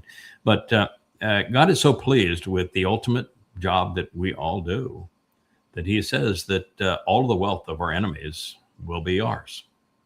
Mm-hmm. And there are a lot of buffoons out there that, are our enemies, that have a lot of do-re-mi. And I'm not sure that do-re-mi is going to do us any good in the future. But, if we got 1,000 years, we're going to be hanging out here on Earth. And so there's some things that will probably be enjoyable once you get them fumigated and cleaned up and all of that. De-pooped, if it was a Trumpian, that God says, why waste it? Well, just share it among the family. Yep. Can use Versailles to house sheep. Oh yeah. Well, the fact of the matter is that God's very clear on what's going to happen in Gaza. It's going to be sheepfolds. So if you think that as part of the peace board that you're going to build resorts in Gaza and you're going to get Hamas to lay down their arms so that you can do that, I'm here to tell you that in 7 years, Gaza won't have to worry about the rubble. God's going to take care of all of that. And it's going to replant it so that it's garden-like. And he is going to use Gaza as sheepfolds. It's going to be beautiful pastures. Yeah, it'll be beautiful pasture land. Why? Yeah, pasture land with an ocean view. Sounds lovely to me. I'm still not going there, but that's what it'll be.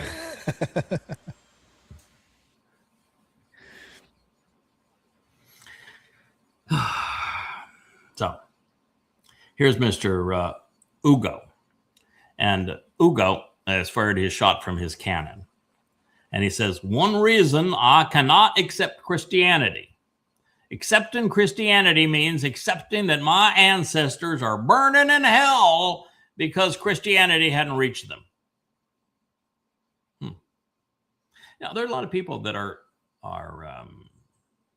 easily fooled by this. And by the way, I don't think Ugo is who he is pictured there to be. I think this is just part of the is a huge atheist. It's kind of odd that atheists would find it so useful to use X to promote atheism. But here's the deal. Ugo, just going to help you out a bunch here. God has nothing to do with Christianity. Nothing. There has never been a Christian in hell, so that our heavens, and never been a Christian in heaven. So by accepting Christianity, you wouldn't go to heaven. There are going to be a lot of Christians in hell. But there's no fires in hell. Now, here's the reality of it there, Ugo. There are 3 destinations for human souls. Whether you believe what I'm telling you or not doesn't change the fact that there are 3 destinations for human souls. There have been from the beginning. And if all you do is protest religion and say, I'm not going to accept your religion, then your soul is not going to go to hell. If you have been deceived by a different kind of religion, the religion of your ancestors, and you prefer that because, well, that would mean that your ancestors are not in the Christian hell, and you've been deceived by that, your soul will simply cease to exist. Now, if you're here, Ugo, because what you want to do is promote atheism, and you're actually here to speak against God and not just against Christianity, if that's your intent, then, Ugo, I got bad news for you. You're headed to Sheol. But then I got good news for you. You weren't burned there. There's no fires in Sheol. So you got that going for you. Now, there is a better alternative than having your soul dissipate into nothingness, which is going to happen with 99.9% of people. They didn't know God. God didn't know them. There's no harm, no foul, no penalty, no reward. Your soul just simply ceases to exist. It ends this whole argument. And for those who have deliberately misled others away from God or who have deliberately harmed his people, you get a express ticket to Sheol. And that's not a very good thing. That's a really bad outcome, but there's no fires there. There's no tortures. It's just eternal separation. And God has a plan. It's his house. He has 7 rules for his house. And if you are willing to accept those 7 rules, with the first of which is you stop being religious, not your ancestor religion, not any religion. If you stop being religious and you stop promoting nonsense on X, then there's 4 others that you have to meet. If you accept those God's conditions, then you can live with him in his home. No, I don't think that is something that's going to happen to you, Hugo.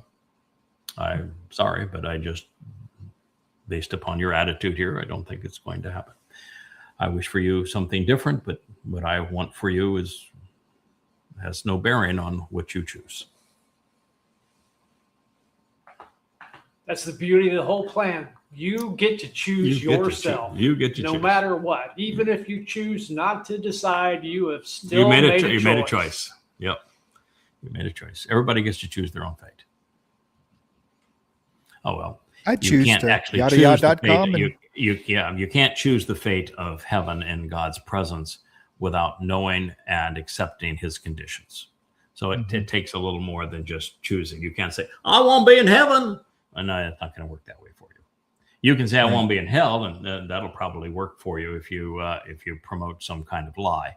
But for most people, they're going to choose some religious alternative, and that religion is going to turn out to be false, and they're going to die along with their religion. How? Boy, there's a lot of jihadi keyboard jihadis on X this morning. And this is a rocket launcher that is being shot at invading Americans. So I think what we have here is a keyboard jihadist, because I think we would see in the news if there were really Americans that were invading Iran, where a rocket launcher like this would have some value. Methinks this is a keyboard jihadist. Yeah, to say the least. I just loved how you're so far away from it, and the rocket launcher itself is jiggling as opposed to the camera jiggling. So I was like, "Come on, man! Come on, man!"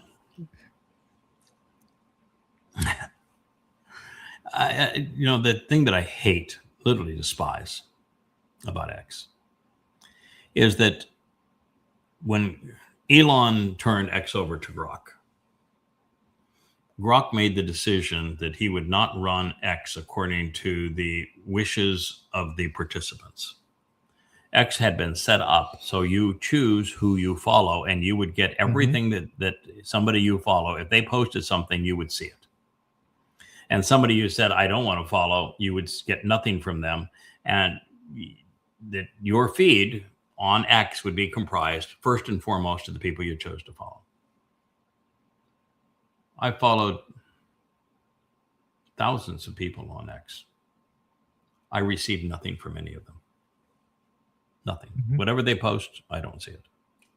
Because Grok decides that it's smarter than my preferences. My preferences mean nothing. That it will only send me what it wants me to see. And so what I get is a lot of this shit. Yeah, I found that Grok has disabled my notifications. Yes. So people that I followed in, like Lisa Rosen. Yes. That notification keeps getting turned off. Yeah. Yeah, Grok is really sinister on X, and it has ruined X as an experience.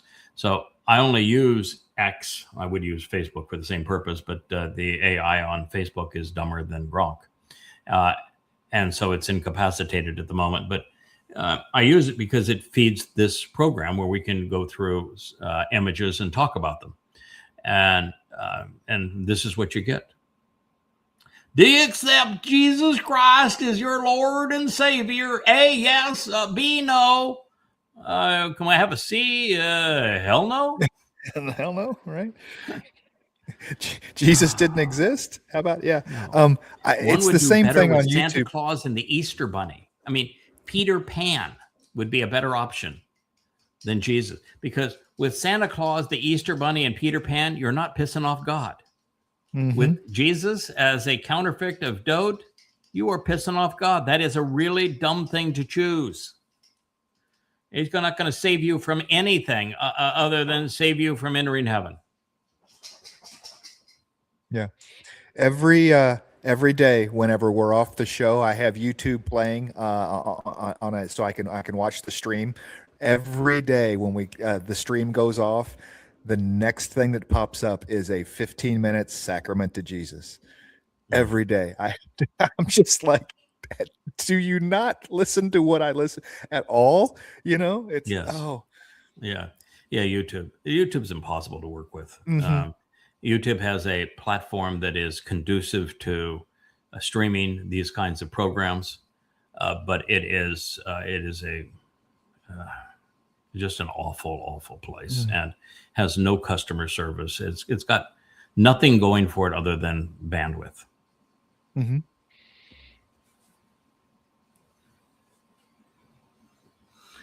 So this war correspondent is just, holy smokes, President Trump just put a reporter in her place. They just love it when Trump speaks nasty to a feminine reporter. Oh, yeah. Reporter. Just put her in her place. Reporter, the cost of your ballroom doubled. Trump, I doubled the size of it, you dumb person. You are not a blah, blah, blah, blah, blah. Hey, war correspondent, you ever considered looking at the site? You ever looked at the site? I mean, there's a lot of little aerial views of the East Wing that Trump tore down. He's presented many graphic depictions of his ballroom. Guess what? The footprint has never changed. It is exactly the same dimensions, because guess what? You'd go out into the street if you tried to change the dimensions at all. Those dimensions are set. By the way, they're absurd in terms of their scale, because they dwarf the White House itself, which means that this nincompoop has absolutely no concept of architecture, no sense of proportions. But then he's the Coppercon that's working with Satan and the construction of the new temple that they want to build in Jerusalem. It has no concept of scale. It's a monstrosity, just as this. Every one of Trump's buildings have to be the tallest, biggest ever. They have no sense of scale. Mm-hmm. So it is the footings of it, the foundation of it, are exactly the size that the site will enable. It could no more be increased by 5%. The man on the moon, it's impossible. I doubled the size. Bullshit. He lied, and you thought that he prevailed. You thought that a lie by a man who was way out of line in demolishing the East Wing, who was way out of line in building this goddamn ballroom, and has made a mess of everything, and you're celebrating him lying to a woman and then demeaning the woman. War correspondent, you're a piece of shit. You're no better than this piece of shit. It looks like an abandoned construction site now. Is he still in court? I absolutely agree with President Trump. He deserves the Nobel Peace Prize more than anyone else in history of the Nobel Peace Prize. Trump stopped 8 wars and really probably more. So, Sarah, are you a bot or mental rot? Which one are you? Are you a bot or mental rot? We did a show on propaganda and went through the 4 points, and this one hits all 4, doesn't it? All 4 of them. Yep. We say a lie draped in the enough. red, white, and blue, Red, white, and blue. blue of American flag. It's I'm repeating the lie over and over again. I add a new theory to my my 8 wars that I've stopped each time. Yep, it's the same thing. I'm going to lie over and over again. I'm going to lie so often that you're just going to give up resisting the lie, and you're going to believe it's true. Mm-hmm. Thank you, Sarah. Nice job. Oh, here's a keyboard jihadist. It's Jihadi Ali is this fellow. And he's saying, breaking news, breaking news. You have to play this thing, but breaking news, an Israeli cargo plane transporting military equipment was attacked and destroyed by Iran's Islamic Revolutionary Guard Corps near the Strait of Hormuz. The released footage clearly shows a large-scale operation planned by Israel was thwarted by Iran. Boy, those Iranians, they really know how to blow up a plane, don't they? Save the day. Save the day. Oh, yeah. Can you show this plane that they blew up? Boy, a plane that floats on water, huh?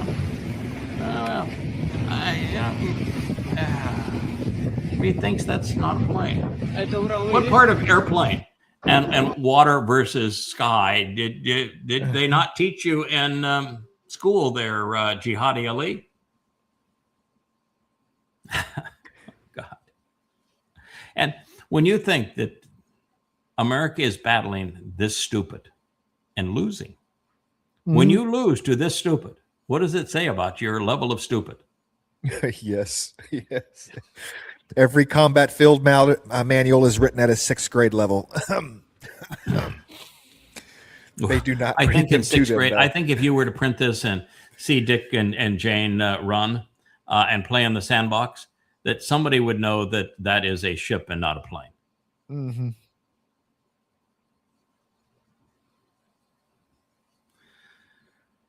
You know, they can play this one too, because this was a definite kaboom. Urgent, Iran has reportedly targeted as an Israeli nuclear site, is what they're playing. And it has become, you can go ahead and play it, it's become a real challenge, Kevin, to know what you can believe and what isn't and isn't true. Now, in this particular case, I think the likelihood of this being true is less than 1%. But the contribution of AI to enabling people to deceive on social media is really criminal. And so people will say, well, breaking news, this came from China. So China ought to know that Iran dismantled what it calls the genocidal Zionist regime and blew up its nuclear site. And go ahead and play it.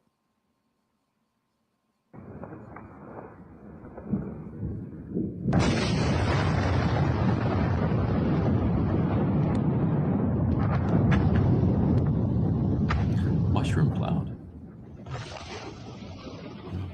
Very clever. Yeah, fake. Of course. The shock wave isn't correct. Well, of It doesn't course. meet the physics dynamics. No, of course it's fake. AI is really crappy, actually, at faking things. But there's just so much of this. So much of it. And, you know, quite honestly, it's not worth the effort to point out the fakes. What's to be gained? Mm-hmm. Right. You know, that's like saying I'm going to remove 10,000 turds in a cesspool. Still 100,000 turds in the cesspool. 1,000 more to go. What have you accomplished?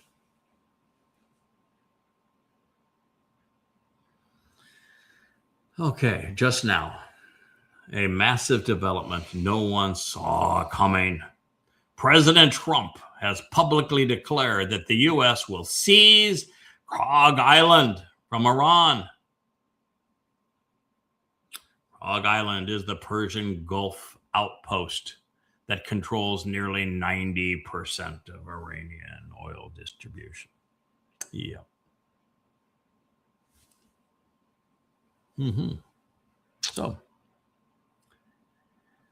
I don't know if it's true or not. I actually hope it is. Not because it's smart, because it's stupid. Not because it'll prevail, because it'll fail. Not because I want the Iranians to win, because I'm the most anti-Islamic person on the planet. For good reason. Because I want it to become ever more obvious that we're dealing with an insane, demon-possessed, diabolical president of the United States.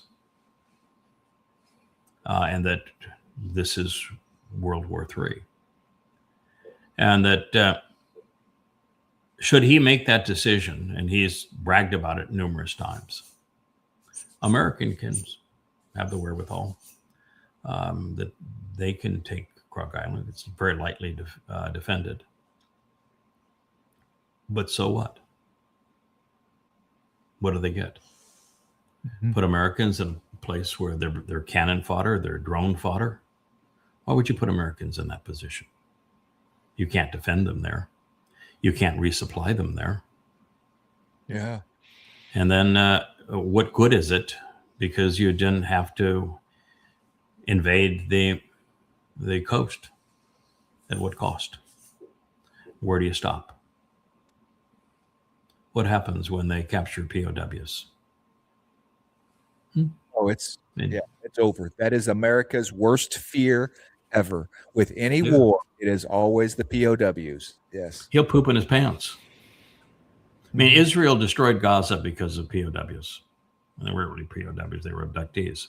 But Israel sacrificed its future because they were so easily controlled by abductees. Americans are not going to tolerate having Americans there. I mean, so my view is that the likelihood of him doing it is slim because the likelihood of POWs is high. And going into the midterms, if there's POWs, he won't just lose them. He'd be catastrophic. Yeah. Yeah. So that world is, news just now? I don't think so. But, you know, he is insane. So could an insane, demon-possessed man do something that is overwhelmingly detrimental to himself, to his country, and to the world? Sure. You know, I wonder if they're going to go with the Ukrainian strategy. You know how the Ukrainians put five or six guys deep into Russian territory, you know, and then they wave a flag and have the drone overhead see the Ukrainian flag there. And it's propaganda, literally, that, hey, Ukrainians are pushing into this region, you know. Does he drop a couple guys on Karg Island to wave an American flag and have, the drones show that, hey, we took Karg Island, and then, you know, get them off real quick?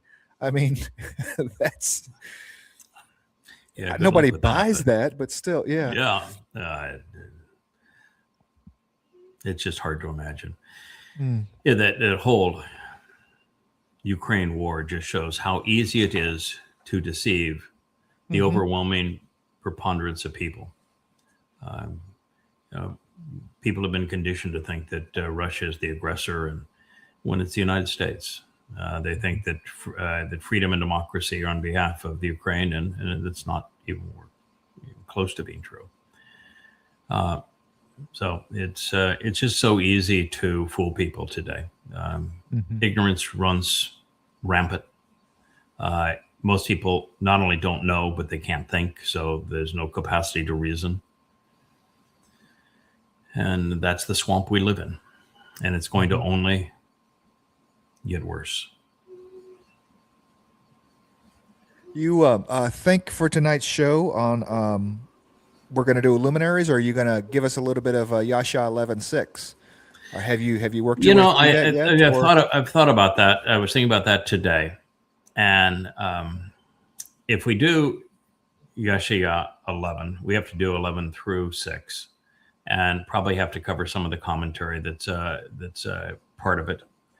And that's 2 hours of thoughtful presentation, probably all by itself. I think we can. Right. I think we can do it.